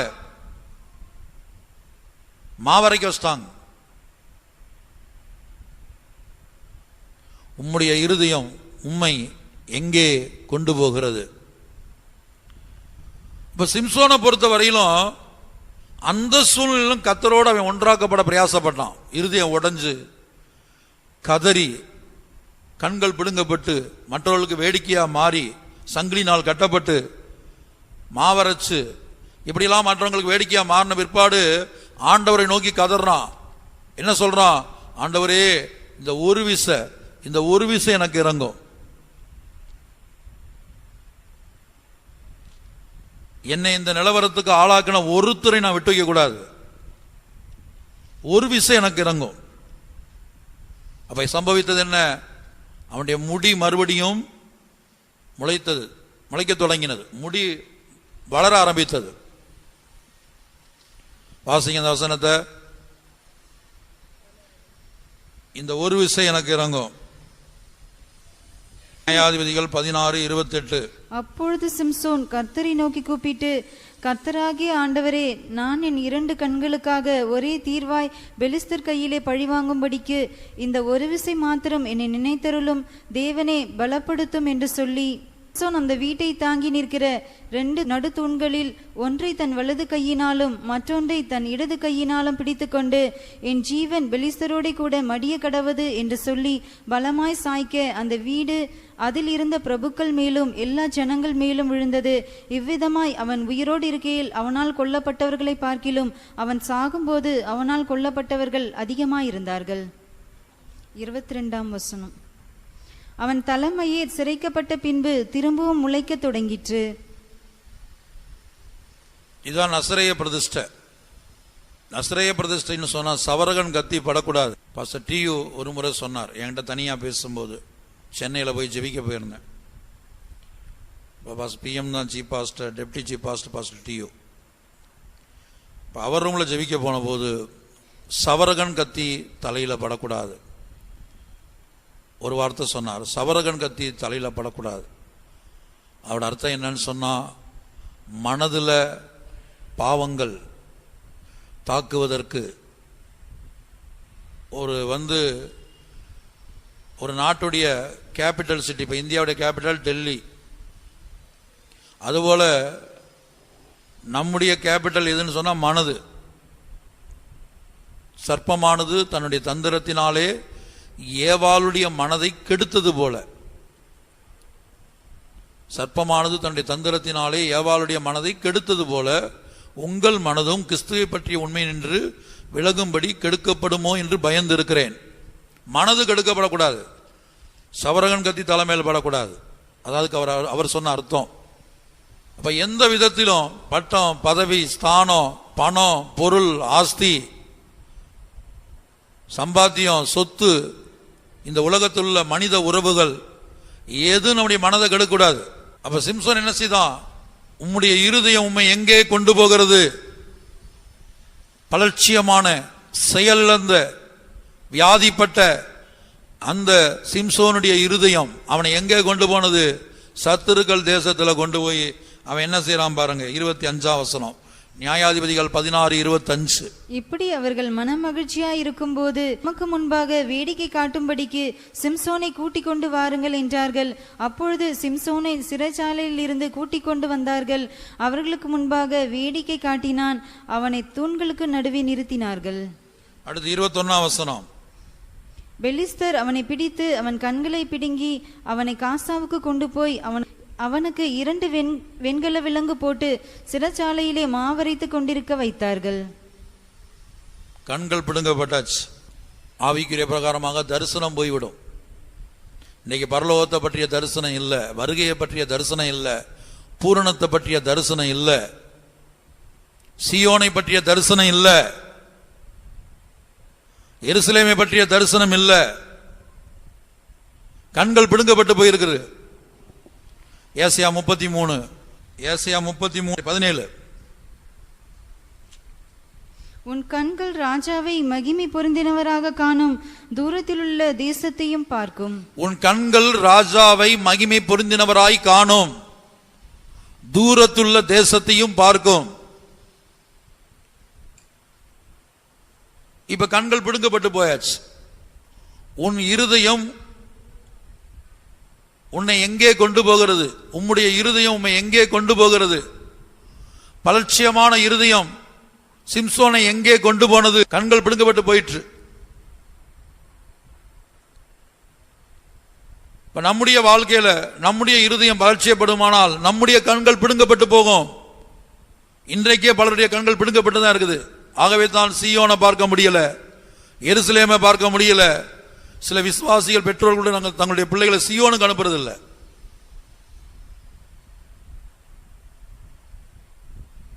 நாகர்கோவில் ஒரு விசுவாசி இப்படி சொன்னார்.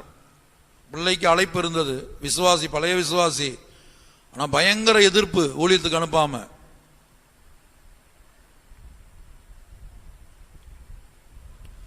அப்ப நான் கேட்டேன், ஏன் ஊழியத்துக்கு அனுப்பல? இல்ல ஊழியத்தில் இந்த பிரச்சனை அந்த பிரச்சனை இப்படிலாம் சிலர் ஊழியத்துக்கு போயிட்டு வந்துட்டாங்க, அதனால அனுப்பல. அப்ப நான் கேட்டேன், இப்ப கல்யாணம் பண்ண அந்த குடும்பத்திலையும் கூட பிரச்சனை இருக்குது. கல்யாணம் பண்ணி வைக்கிறீங்க, எத்தனையோ குடும்பத்தில் கல்யாணம் பண்ண பிற்பாடு டைவர்ஸ் ஆகுது. பேப்பர்ல பார்த்தா மருமகளை தீக்கொளுத்திய மாமியார் போடுறா பேப்பர்ல, படிச்சது இல்லையா பேப்பர்ல? அப்ப எத்தனையோ காரியம் நடக்குது, கல்யாணத்திலையும் எத்தனையோ காரியம் நடக்குது. உலக பிரகாரமா நீங்க செய்தித்தாளில் பார்க்கும்போது உலகத்து மனதில் கல்யாணத்துல எத்தனையோ பிரச்சனை நடக்குது. விசுவாசிகள் குடும்பத்திலையும் கூட என்ன நடக்குது? விவாகம் ஆன பிற்பாடு பல பிரச்சனைகள் வருது.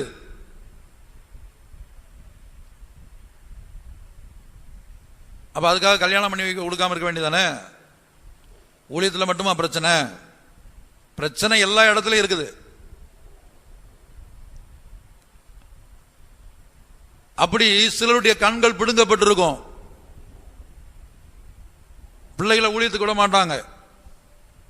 கேட்டா அந்த பிரச்சனை இந்த பிரச்சனை ஏதாயிலும் காரணம் சொல்லிட்டு இருப்பாங்க. பிரச்சனை இல்லாத இடம் எது? விவாக வாழ்க்கையில பிரச்சனை இல்லையா? இருக்குது. இப்ப கண்கள் பிடுங்கப்பட்டாச்சு. ராஜாவை காண முடியல, தூரத்துள்ள தேசத்தை பார்க்க முடியல, சீயோனை பார்க்க முடியல, எருசலேமை பார்க்க முடியல, தேவனுடைய சிங்காசனத்தை பார்க்க முடியல. இப்ப பார்வைக்கு எல்லாம் என்ன தெரியுது? உலக பிரகாரமான காரியங்கள் தான் தெரியுது, பூமியில் உள்ள காரியங்கள் தான் தெரியுது. மாவரைக்க வைத்து விட்டார்கள், வேடிக்கை பொருளா மாற்றிட்டாங்க, வேடிக்கை காட்டுறாங்க. ஆகவே நம்முடைய இருதயம் பலட்சியமாய் மாறுமானால் என்னென்ன தீமைகள் சம்பவிக்குது பாருங்க. நம்ம இருதயம் பலட்சியமா மாறும்போது, செயலிழந்து போகும்போது என்ன நடக்குது? இதுல பதிக்கப்பட்ட சத்தியங்கள் அளிக்கப்படுகிறது. அதான் மிக முக்கியமான காரியம். இப்ப இயேசு விதைக்கிறவனை பற்றிய ஊமையை சொன்னார். விதைக்கிறவனை பற்றிய ஊமை. அப்ப சில விதை வந்து கற்பாறை உள்ள இடத்துல விழுந்துச்சு, சில விதை வந்து முள் இடத்துல விழுந்துச்சு, சிலது வழி அருகே விழுந்துச்சு. அப்படிதான் நம்ம மூணு காரியம்: வழி அருகே, கற்பாறை, முள்ளுள்ள இடம். அடுத்து நல்ல நிலம். நல்ல நிலங்கிறது நல்ல இருதயம். இந்த நிலங்கிறது இருதயம். அப்ப நல்ல நிலத்தில் விதைக்கப்பட்டா தான் 30, 60, 100 பலன் கொடுத்தது.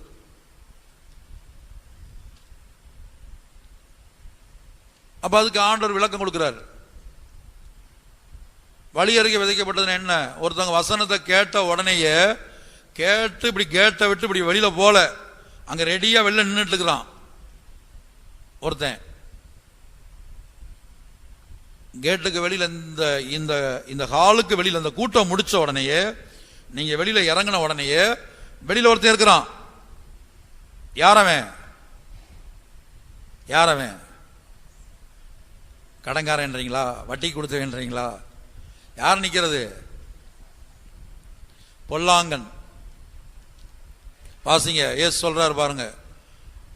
வசனம் விதைத்த உடனே, ராஜ்யத்தின் வசனத்தை கேட்டு உணராது இருக்கும் போது பொல்லாங்கன் வந்து என்ன செய்யறான்? உடனே பறித்து கொண்டு போறான். அதான் காலை கூட்டம் முடிச்சு நீங்க சாயங்கால கூட்டத்துக்கு வந்து காலையில் என்ன பேசணும்னு கேட்டா தெரியாது. சரி, உங்களை ஏதாவது திட்டி இருந்தாருன்னா, பிரதர் ஏதாவது திட்டி இருந்தாரா, உங்களை ஏதாவது கண்டித்து இருந்தாரா, அது மறக்காது. அது மறக்கவே மறக்காது. இல்ல ஏதாவது கதை சொல்லி இருந்தாங்களா, அது மறக்காது. வாசிங்க இந்த வசனத்தை. மார்க்கு 4:3 கேளுங்கள், விதைக்கிறவன் ஒருவன் விதைக்க புறப்பட்டான். அவன் விதைக்கையில் சில விதை வழியருகே விழுந்தது. ஆகாயத்து பறவைகள் வந்து அவைகளை பட்சித்து போட்டது. சில விதை அதிக மண்ணில்லாத கற்பாறை நிலத்தில் விழுந்தது. அதற்கு ஆழமான மண்ணில்லாததினால் சீக்கிரத்தில் முளைத்தது. வெயில் ஏறின போதோ தீந்து போய் வேர் இல்லாமையால் உலர்ந்து போயிற்று. சில விதை முள்ளுள்ள இடங்களில் விழுந்தது. முள் வளர்ந்து அது பலன் கொடாதபடி அதை நெருக்கி போட்டது.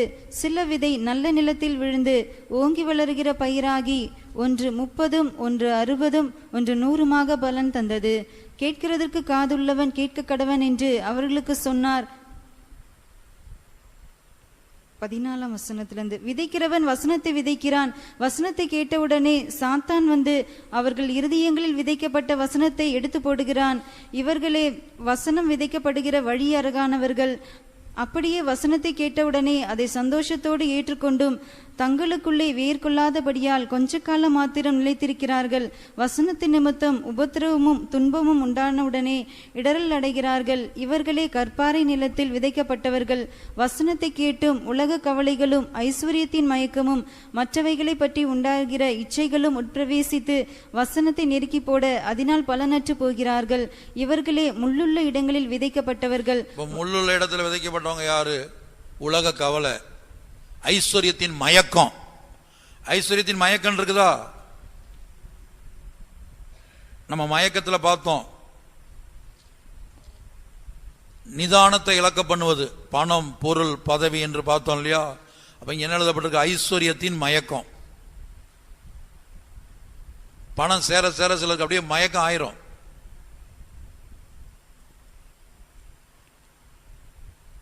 கர்த்தருடைய பரிசுத்த நாமத்துக்கு உண்டாகட்டும். அப்ப இவங்க முள்ளுள்ள இடத்துல விதைக்கப்பட்டவங்க. சத்தியத்தின்படி ஜீவிக்க முடியாது. ஏன்னா உலக கவலை, ஐஸ்வர்யத்தின் மயக்கம் உபதேசத்தின்படி ஜீவிக்க விடாது, சத்தியத்தின்படி ஜீவிக்க விடாது, தேவ சமூகத்துக்கு கொண்டு வராது. இப்படிப்பட்ட கூட்டங்களை அலட்சியம் பண்ண வைக்கும். அடுத்து நல்ல நிலத்தை பத்தி சொல்றாரு. அதுலதான், அதாவது நல்ல நிலத்துல தான் நல்ல இருதயம்.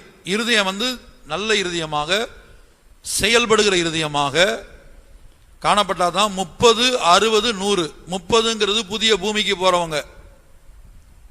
சிலர் எவ்வளவு சத்தியம் கேட்டாலும், சபையில இருந்து எவ்வளவு உபதேசத்தை கேட்டாலும் புதிய பூமிக்கு தான் போய் சேரும். அதுக்கு மேல ஒரு ஸ்டெப்பு போகாது. இப்ப ஸ்கூலுக்கு போனா ஒரு கிளாஸ்ல 50 பேருக்கு ஒரே டீச்சர் ஒரே மாதிரி தான் பாடம் நடத்துறாங்க. 50 பிள்ளைங்க இருக்காங்க வைத்துக்கொள்ளுங்க. 50 பேருக்கும் ஒரே அந்த பிளாக் போர்டில் ஒரே மாதிரி தான் பாடம் நடத்துறாங்க. ஆனா ஒரு பிள்ளை ஸ்டேட் ஃபர்ஸ்ட் வருது, ஒரு பிள்ளை ஸ்கூல் ஃபர்ஸ்ட் வருது, ஒரு பிள்ளை முட்டை வாங்குது. ஒரு பிள்ளை இல்லை, நிறைய பிள்ளை முட்டை வாங்குது. நிறைய பேர் 35க்கு கீழே எடுக்கிறாங்க. அதுபோலதான் சபை. அதுபோலதான் சபை. ஒரே ஆவியானவர் நம்ம இத்தனை பேருக்கும் பிரசங்கிக்கிறார் சத்தியத்தை. அப்ப சிலர் என்ன செய்யறாங்க? 30 அளவுக்கு தான் வளர்றாங்க, புதிய பூமி அளவுக்கு தான் வளர்ச்சி உண்டாகுது. சிலர் புதிய வான அளவுக்கு தான் வளர்ச்சி உண்டாகுது. சிலர் 100க்கு 100. 60ங்கிறது புதிய வானம், 100க்கு 100 என்பது புதிய எருசலேம் சீயோன். கர்த்தருடைய பரிசுத்த நாமத்துக்கு உண்டாகட்டும். அப்ப சிலருடைய வாழ்க்கையில வசனம் எங்க இருக்குது? வசனம் கேட்கிறவங்க இங்க உட்கார்ந்துக்க சிலர் வழி அருகே விதைக்கப்பட்டவங்கள போல இருக்கிறாங்க. அவங்களும் வசனம் கேட்குது, விதைக்கப்படுது, விதைக்கப்படுது. எப்படி இருக்குது? வழி அருகே விதைக்கப்பட்டவங்க போல. வசனத்தை கேட்ட உடனே பொல்லாங்க பறித்து கொண்டு போறான். கேட்டை விட்டு வெளியில போன உடனே, வண்டியை ஸ்டார்ட் பண்ண உடனே பொல்லாங்க எடுத்துட்டு போயாச்சு. அடுத்து கற்பாறை உள்ள இடம், அடுத்து முள்ளுள்ள இடம், அதுக்கெல்லாம் விளக்கம் கொடுத்துட்டார் ஆண்டவர். அதுக்கெல்லாம் என்ன அர்த்தம்னு சொல்லிட்டார். கர்த்தருடைய பரிசுத்த நாமத்துக்கு உண்டாகட்டும். அப்ப இருதயம் செயலிழந்து போகுமானால், இருதயம் பலட்சியமாகுமானால் சம்பவிக்கிற காரியம் என்ன? உம்முடைய இருதயம் உம்மை எங்கே கொண்டு போகிறது? பலட்சியமான இருதயம், செயலிழந்த இருதயம் நம்மை எங்கே கொண்டு போகிறது? சத்தியத்தை நம்முடைய இருதயத்தை விட்டு அகற்றி விடுகிறது.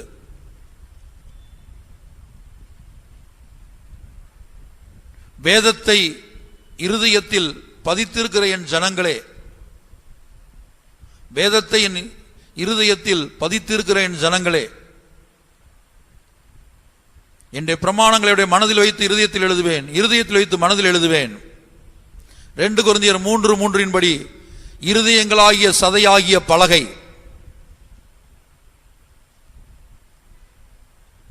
அதுல எழுதப்பட வேணும் சத்தியம். அதான் இயேசு சொன்னார், சத்தியத்தை அறிவீர்கள், சத்தியம் உங்களை விடுதலையாக்கும். சத்தியத்தை அறிவீர்கள், சத்தியம் உங்களை விடுதலையாக்கும். எப்படி எழுத்தின்படியாக ஒரு பிள்ளைக்கு படிக்கிற பாடங்கள் மனதில் நிற்காவிட்டா, இருதயத்தில் இருக்காவிட்டா, பரீட்சை நேரத்தில் அது சரியா பரீட்சை எழுதாம ஃபெயில் ஆகுதோ, அதுபோல உபதேசம் சத்தியம் நம்முடைய இருதயத்தில் இல்லாவிட்டா நம்ம என்ன செய்ய முடியாது? வருகைக்கு போக முடியாது. ஏனென்றால் புதிய எருசலேமில் யார் பிரவேசிக்க முடியும்? புதிய எருசலேமில் யார் பிரவேசிக்க முடியும்? ஏசாயா 26:3 2:3 சத்தியத்தை கை கொண்டு வருகிற நீதியுள்ள ஜாதி. 2:3 சத்தியத்தை கை கொண்டு வருகிற நீதியுள்ள ஜாதி உள்ளே பிரவேசிப்பதற்காக வாசல்களை திறவுங்கள், உம்மை உறுதியாய் பற்றி. சத்தியத்தை கை கொண்டு வருகிற நீதியுள்ள ஜாதி பிரவேசிப்பதற்காக வாசல்களை திறவுங்கள். அப்ப புதிய எருசலேம், அதுக்கு முத வசனம் புதிய எருசலேமை பத்தி தான் பேசுது. பலனான நகரம் நமக்குண்டு, புதிய எருசலேம். இப்ப புதிய எருசலேம்ல பிரவேசிக்கணும்னா சத்தியத்தை கை கொண்டு வர்றவங்க தான் அதுல உள்ள நுழைய முடியும். அப்ப சத்தியத்தை கை கொள்ளணும்னா முதல்ல சத்தியம் தெரியணுமே, சத்தியம் ஞாபகத்தில் இருக்கணுமே, சத்தியம் இருதயத்தில் இருக்கணுமே. அப்ப இருதயம் செயலிழந்து போனால், இருதயம் பலட்சியமானால் அது நம்ம எங்கே கொண்டு போகிறது? நம்முடைய இருதயத்திலே தேவன் பதித்து இருக்கிற வேதத்தை அகற்றி விடுகிறது, கரப்ட் ஆக்கிறது. அதான் ஒரு வைரஸ் ஏறினது போல.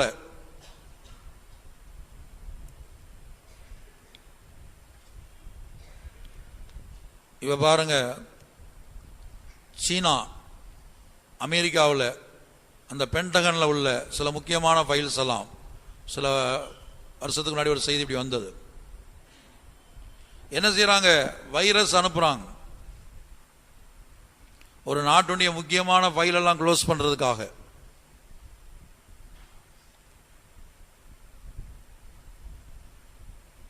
சைபர் வார், ஆயுதம் எடுத்து யுத்தம் பண்றது இல்லை, ஒரு நாட்டுக்கும் மற்றொரு நாட்டுக்கும் ஆயுதம் எடுத்து யுத்தம் பண்றது இல்லை. சில வருஷங்களுக்கு முன்பாக ஒரு ஆர்டிக்கல் அப்படி வந்தது, சைபர் வார், சீனா அமெரிக்காவோடு.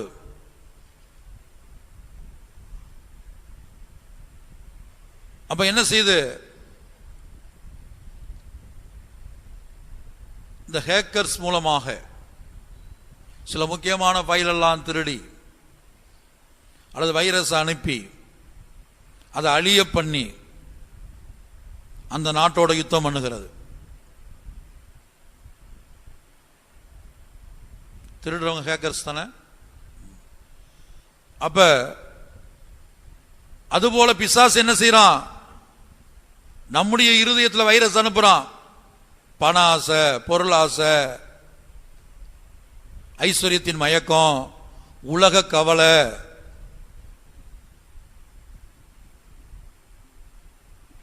அந்த கற்பாறை உள்ளவங்களுக்கு ஆண்டவர் என்ன சொன்ன விளக்கம் கொடுத்தாரு? உபத்திரவம் போராட்டம் தானே. பல்வேறு விதமான உபத்திரவங்கள், போராட்டங்கள், இதெல்லாம் நம்முடைய இருதயத்தை செயலிழக்க பண்ணுகிற வைரஸ். பிசாசு ஒரு சைபர் வார் நடத்திட்டு இருக்கான் நம்மகிட்ட. நம்முடைய இருதயத்தில் உபதேசம் பதித்திருக்கிறார் கர்த்தர், வேதத்தை பதிக்கிறார், அவருடைய பிரமாணங்களை மனதில் வைத்து இருதயத்தில் எழுதுகிறார், இருதயத்தில் வைத்து மனதில் எழுதுகிறார். ஒவ்வொரு கூட்டங்களுக்கு வரும்போது கர்த்தர் இந்த வேலையை செய்கிறார், பரிசுத்த ஆவியானவர் இந்த வேலையை செய்கிறார். மறுபக்கம் பிசாசு என்ன செய்யறான்? சைபர் வார் நடத்துறான். அவன் தான் திருடுகிறவன். யோவான் 10ஆம் அதிகாரத்தில் இயேசு சொல்றார், அவன் கொள்ளைக்காரன் சொல்றார், திருடனும் கொள்ளைக்காரனும். வைரஸ் அனுப்புறான். அந்த வைரஸ் என்ன? அதான் பண ஆசை, பொருளாசை, உலக கவலை, ஐஸ்வர்யத்தின் மயக்கம். வாசிங்க இந்த ஒரு வசனத்தை மறுபடியும். கற்பாறை இடத்துல விழுந்தவங்களுக்கு என்ன விளக்கம் கொடுக்கிறாரு? மத்தேயு 13:20-21. கற்பாறை இடங்களில் விதைக்கப்பட்டவன் வசனத்தை கேட்டு உடனே அதை சந்தோஷத்தோடு ஏற்றுக்கொள்கிறவன் ஆகில் தனக்குள்ளே வேறில்லாதவனாய் கொஞ்ச காலம் மாத்திர நிலைத்திருப்பான். வசனத்து நிமித்தம் உபத்திரவமும் துன்பமும் உண்டான உடனே இடரல் அடைவான். அப்ப வசனத்து நிமித்தம் உபத்திரவம், துன்பம், அதான் உபத்திரவங்களை அனுப்புறான். பல்வேறு விதமான உபத்திரவம், துன்பம், நிந்த, அவமானம், பரியாசம், இதெல்லாம் அனுப்புறான் செயலிழக்க பண்ணுவதற்காக, இருதயத்தை பலட்சியமாய் மாற்றுவதற்காக.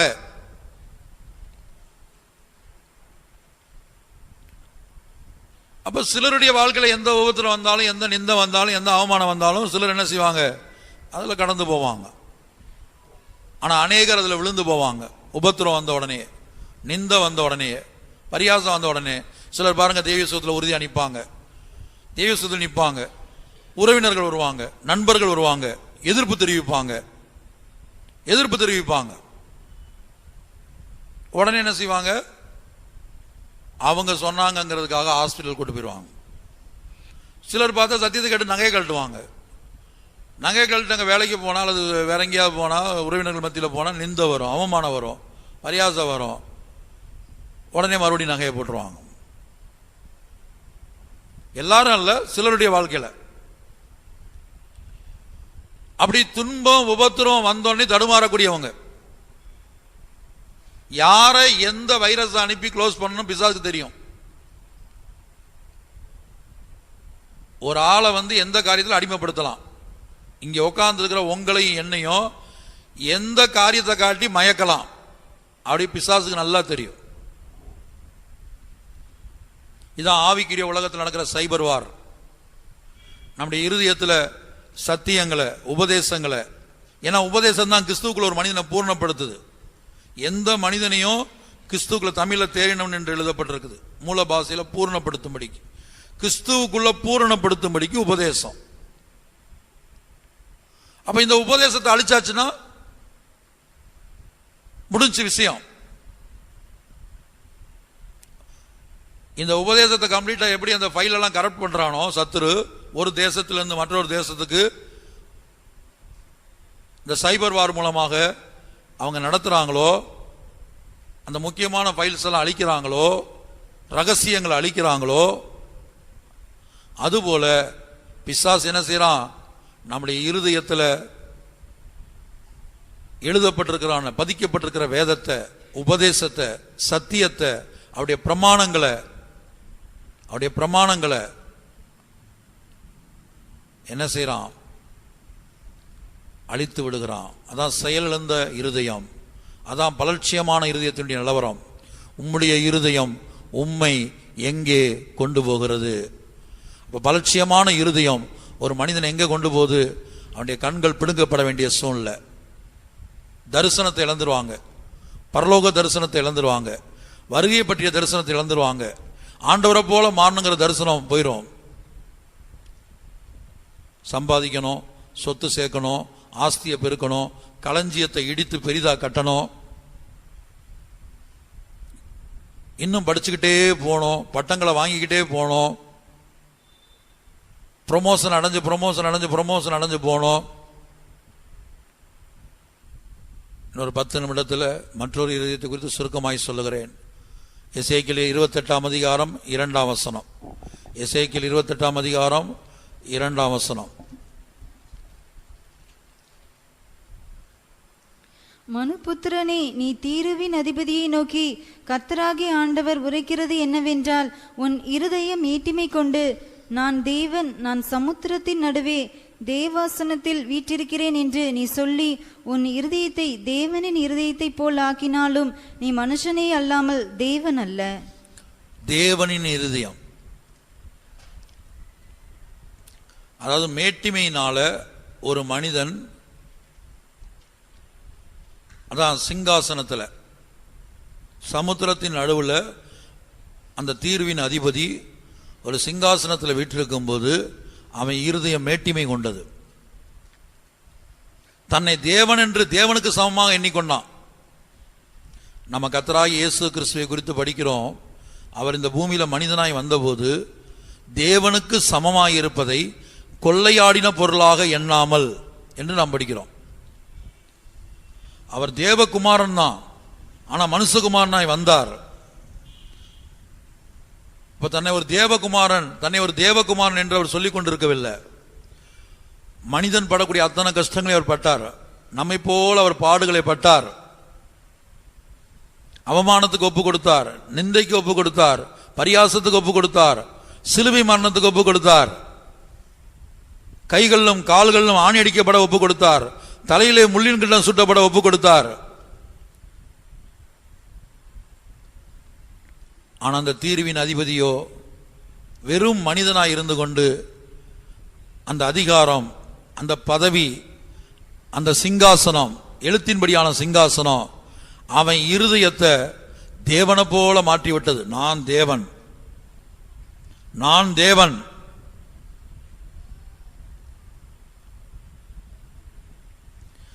இனி எசேக்கியேல் 28:9 வாசிங்க.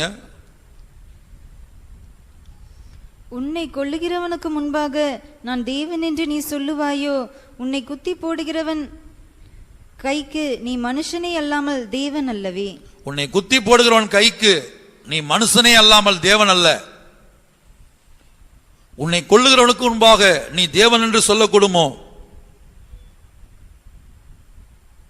பல சந்தர்ப்பத்தில் இந்த தீர்வின் அதிபதியுடைய இருதயம் தேவனுடைய இருதயத்தை போல மாற காரணம் என்ன தெரியுமா? அதே எசேக்கியேல் 28ஆம் அதிகாரத்தில் எழுதப்பட்டிருக்கிறது. வியாபாரத்தின் மிகுதி. வியாபாரம் பாவம் அல்ல, வியாபாரத்தின் மிகுதி பாவம். வாசிங்க அந்த வசனத்தை. 28:16. உன் வியாபாரத்தின் மிகுதியினால் உன் கொடுமை அதிகரித்து நீ பாவம் செய்தாய். ஆகையால் நான் உன்னை தேவனுடைய பர்வதத்தில் இருந்து ஆகாதவன் என்று தள்ளி காப்பாற்றுகிற கேருபாய் இருந்த உன்னை அக்னிமயமான கற்களின் நடுவே இராதபடிக்கு அழித்து போடுவேன். உம்முடைய இருதயம் உம்மை எங்கே கொண்டு போகிறது? அந்த விழுந்து போன கேருபின் ஆவி தீருவின் அதிபதிக்குள்ள, தீருவின் ராஜாவுக்குள்ள பிரவேசித்து அவனுடைய இருதயத்தை மேட்டிமை கொள்ள வைத்து தேவனுடைய இருதயத்தை போல மாற்றினது. நான் தேவன்.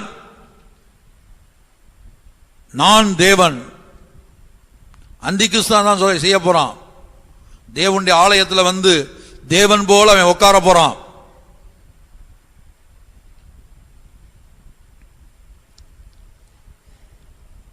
இன்றைக்கு நம்முடைய இருதயம் எப்படி இருக்கிறது? நாம் இருதயத்தில் மேட்டிமை கொண்டு தேவனுடைய இருதயத்தை போல நம்முடைய இருதயத்தை மாற்றிக்கொள்கிறோமா? நம்மை நாம் உயர்த்துகிறோமா? அப்படியானால் இந்த இருதயம் ஒரு மனிதனை எங்கே கொண்டு போகிறது? அதைத்தான் நாம் எசேக்கியேலில் வாசித்தோம். தேவனுடைய பர்வதத்திலிருந்து உன்னை நான் ஆகாதவன் என்று தள்ளுவேன். தேவனுடைய பர்வதத்திலிருந்து உன்னை ஆகாதவன் என்று தள்ளுவேன்.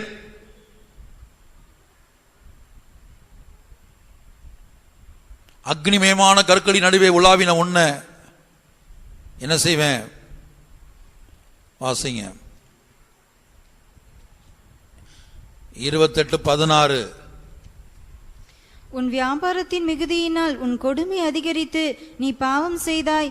ஆகையால் நான் உன்னை தேவனுடைய பர்வதத்திலிருந்து ஆகாதவன் என்று தள்ளி காப்பாற்றுகிற கேருபாய் இருந்த உன்னை அக்னிமயமான கற்களின் நடுவே இராதபடிக்கு அழித்து போடுவேன். அக்னிமயமான கற்களின் நடுவே இராதபடிக்கு அழித்து போட்டேன்.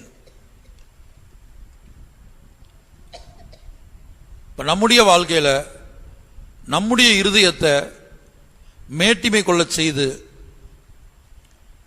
நமக்கு இருக்கிற ஸ்தானங்கள், பட்டங்கள், பதவிகள், பணம், பொருள், இது நிமித்தமாக நம்முடைய இருதய மேட்டிமை கொண்டு நம்ம இருதயத்தை தேவனின் இருதயத்தை போல மாற்றினால் தேவனுடைய பர்வதத்திலிருந்து தேவன் நம்மை தள்ளுவார், ஆகாதவன் என்று தள்ளுவார்.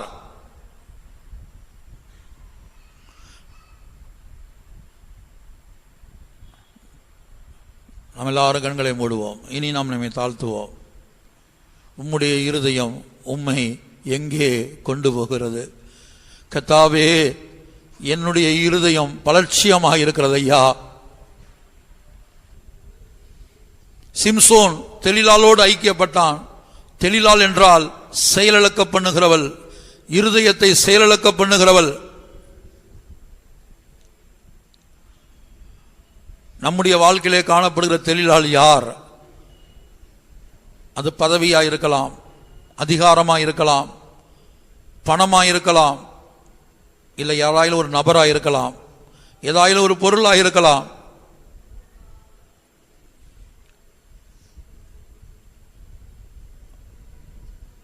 மறுபக்கம் கர்த்தாவே, என்னுடைய இருதயத்தை பல சந்தர்ப்பத்தில் தேவனின் இருதயத்தை போல நான் மாற்றி இருக்கிறேன். அந்த அளவு என் இருதயம் மேட்டிமை கொண்டிருக்கிறது.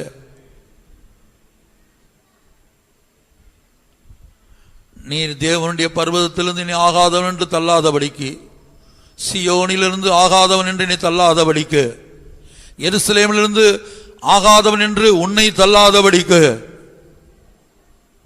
நாம் ஒத்துக்கொள்வோமாக. இந்த இருதயத்தை எடுத்து போடும் என்று கேட்போமாக.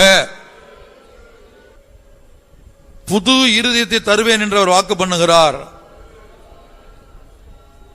எசேக்கியேல் 18:31. நீங்கள் துரோகம் பண்ணின உங்களுடைய எல்லா துரோகங்களையும் உங்கள் மேல் இராதபடிக்கு விலக்கி உங்களுக்கு புது இருதயத்தையும் புது ஆவியையும் உண்டு பண்ணிக் கொள்ளுங்கள். இஸ்ரவேல் வம்சத்தாரே, நீங்கள் ஏன் சாக வேண்டும்? புது இருதயம், புது இருதயம். அது எப்படி நாம உண்டு பண்ணிக்கொள்ள முடியுமா? இல்ல. அப்ப நம்ம செய்ய வேண்டியது என்ன? அவருடைய பாதத்தில் சாஷ்டாங்கமாய் விழ வேண்டும். கர்த்தாவே, அந்த புது இருதயத்தை தாரும். நாங்கள் துரோகம் பண்ணின எல்லா துரோகங்களையும் எங்களை விட்டு விலக்கி போடும்.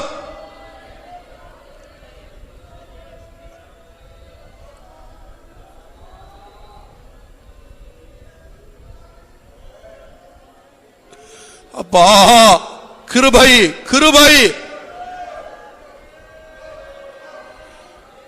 கல்லான இருதயம் எனக்கு இருக்கிறது, அது வேண்டாம். வழுவி போகிற இருதயம் எனக்கு இருக்கிறது, அது வேண்டாம். கொழுத்த இருதயம் எனக்கு இருக்கிறது, அது வேண்டாம். இருமாப்புள்ள இருதயம் எனக்கு இருக்கிறது, அது வேண்டாம். பலட்சியமான இருதயம் எனக்கு இருக்கிறது, அது வேண்டாம். தேவனின் இருதயமாக பல சந்தர்ப்பத்தில் மேட்டிமையினால் என் இருதயத்தை நான் மாற்றி இருக்கிறேன். அந்த இருதயம் வேண்டாம். இந்த அனுபவங்கள் எல்லாம் எடுத்து போடும் ஆண்டவரே.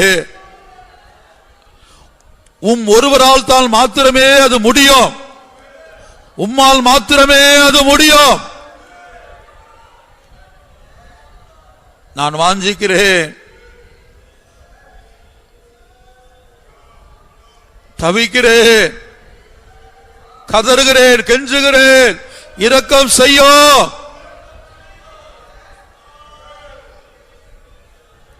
ஏசப்பா, இறங்கும்.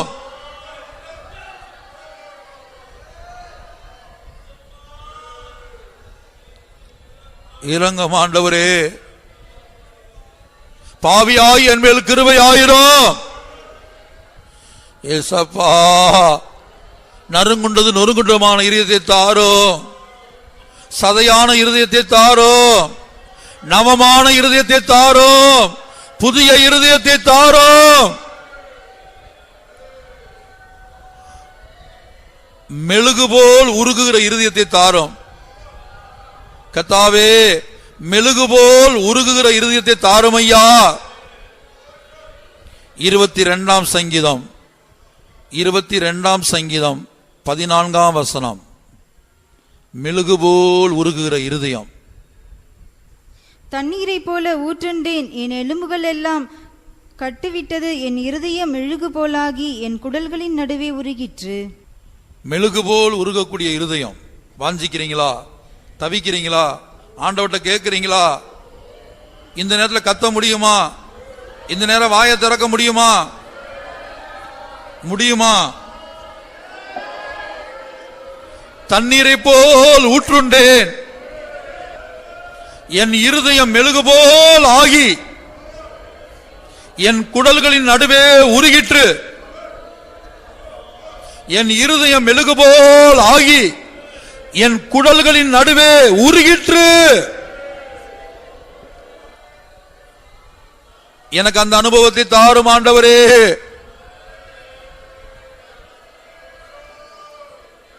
என் இருதயம் மெழுகு போல் ஆகி என் குடல்களின் நடுவே உருகட்டும். இது கர்த்தராகிய இயேசு கிறிஸ்துவின் அனுபவம். தீர்க்கதரிசனமாக எழுதப்பட்டிருக்குது. இயேசு தன்னுடைய அனுபவத்தை சொல்லுகிறார். தண்ணீரை போல ஊற்றுண்டேன், என் இருதயம் மெழுகு போல் ஆகி என் குடல்களின் நடுவே உருகிற்று. இயேசுவே, உம்முடைய இருதயம் மாறினது போல என்னுடைய இருதயத்தை மாற்றும். வாஞ்சிக்கிற எங்கள் ஒவ்வொருத்தருடைய இருதயத்தை மாற்றும்.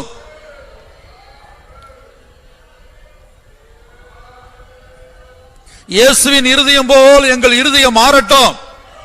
கெத்செமனே தோட்டத்தில் இயேசுவின் இருதயம் மாறினது போல எங்கள் இருதயம் மாறட்டும். 22ஆம் சங்கீதம் இயேசுவின் கல்வாரியை பற்றிய தீர்க்கதரிசனம். அது இயேசுவுடைய ஜெபம். 22ஆம் சங்கீதம் 14ஆம் வசனத்திலே தான் வாசித்தோம். என் இருதயம் மெழுகு போல் ஆகி, என் இருதயம் மெழுகு போல் ஆகி என் குடல்களின் நடுவே உருகிற்று. என் குடல்களின் நடுவே உருகிற்று. அந்த அனுபவத்தை தாருமையா, தாருமையா, தாருமையா. ஏசப்பா, ஏசப்பா, உம்முடைய இருதயத்தை போல என் இருதயத்தை மாற்று. நான் ஒத்துக்கொள்கிறேன், நான் ஒத்துக்கொள்கிறேன். பரிசுத்த ஆவியானவர் உணர்த்தினபடி என் இருதயம் கல்லாக இருந்தது உண்மைதான். என் இருதயம் வலிவு போகிற இருதயமாக இருந்தது உண்மைதான். என் இருதயம் கொளுத்த இருதயமாக இருந்தது உண்மைதான். என் இருதயம் இருமாப்புள்ள இருதயமாக இருந்தது உண்மைதான். என் இருதயம் பலட்சியமாக இருந்தது உண்மைதான். என் இருதயம் மேட்டிமை கொண்டு தேவனுடைய இருதயத்தை போல இருந்தது உண்மைதான். ஒத்துக்கொள்கிறேன் ஐயா, ஒத்துக்கொள்கிறேன், ஒத்துக்கொள்கிறேன். பிதாவாகிய தேவனுக்கு முன்பாக, பரிசுத்த இயேசுவுக்கு முன்பாக, பரிசுத்த ஆவியானவருக்கு முன்பாக, பரிசுத்த ஊழியர்கள், பரிசுத்த விசுவாசிகள், பரிசுத்த புதிய ஆத்துமாக்கள், பரிசுத்த தூதர்கள் முன்பாக ஒத்துக்கொண்டு அறிக்கையிடுகிறேன். எனக்கு இந்த இருதயம் வேண்டாம். இத்தனை வருட காலமாக இத்தனை இருதயம் எனக்கு இருந்தது போதும். இயேசுவை போன்ற அனுபவம் என் இருதயத்தில் உண்டாகட்டும். இயேசுவின் இருதயம் மெழுகு போல் உருகி குடல்களின் நடுவே உருகினது போல அந்த அனுபவத்தை தாருமையா. அப்படி ஒரு இருதயத்தை தாருமையா. 22ஆம் சங்கீதம் 14ஆம் வசனத்திலே கர்த்தராகிய இயேசுவை குறித்து தீர்க்கதரிசனமாய் எழுதப்பட்டிருக்கிறது.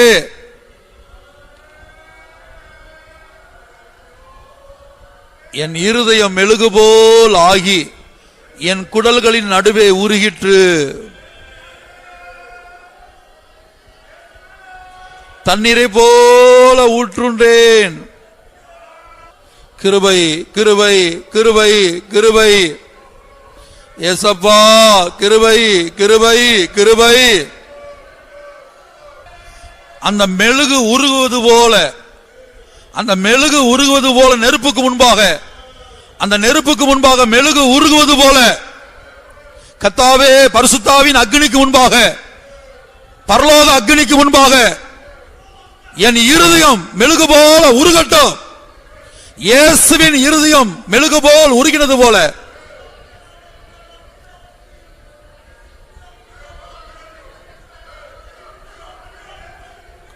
என் குடல்களின் நடுவே அது உருகட்டும் உருகட்டும் உருகட்டும்.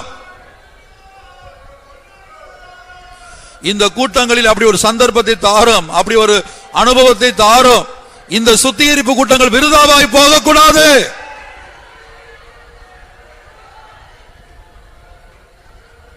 இனி காலம் இல்ல, நான் உணர்கிறேன். என் இயேசு சீக்கிரமாய் வரப்போகிறீர். எத்தனை வருட காலம் என் இருதயம் கல்லாயிருக்கும், எத்தனை வருட காலம் என் இருதயம் வலிவு போகிற இருதயமாக இருக்கும், எத்தனை வருட காலம் என் இருதயம் கொளுத்த இருதயமாக இருக்கும், எத்தனை வருட காலம் என் இருதயம் இருமாப்பா இருக்கும், எத்தனை வருட காலம் என் இருதயம் பலட்சியப்பட்டு இருக்கும், செயலிழந்து இருக்கும், எத்தனை வருட காலம் இருதயம் மேட்டிமை கொண்டு தேவனின் இருதயத்தை போல காணப்படும். போதும் ஐயா, போதும் கர்த்தாவே, போதும் கர்த்தாவே. இயேசுவின் இருதயத்தை போல மாற்றும். இயேசுவின் இருதயம் மெழுகு போல் ஆகி குடல்களின் நடுவே உருகினது போல என் இருதயம் மெழுகு போல் ஆகட்டும். குடல்களின் நடுவே உருக கிருபதாரோ, அக்னியை அனுப்போம்.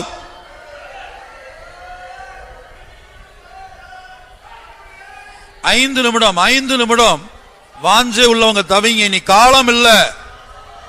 நியாயம் பேச வேண்டாம், நீதிகரிக்க வேண்டாம், சாக்கு போக்குகளை சொல்ல வேண்டாம். ஒத்துக்கொள்வோம்,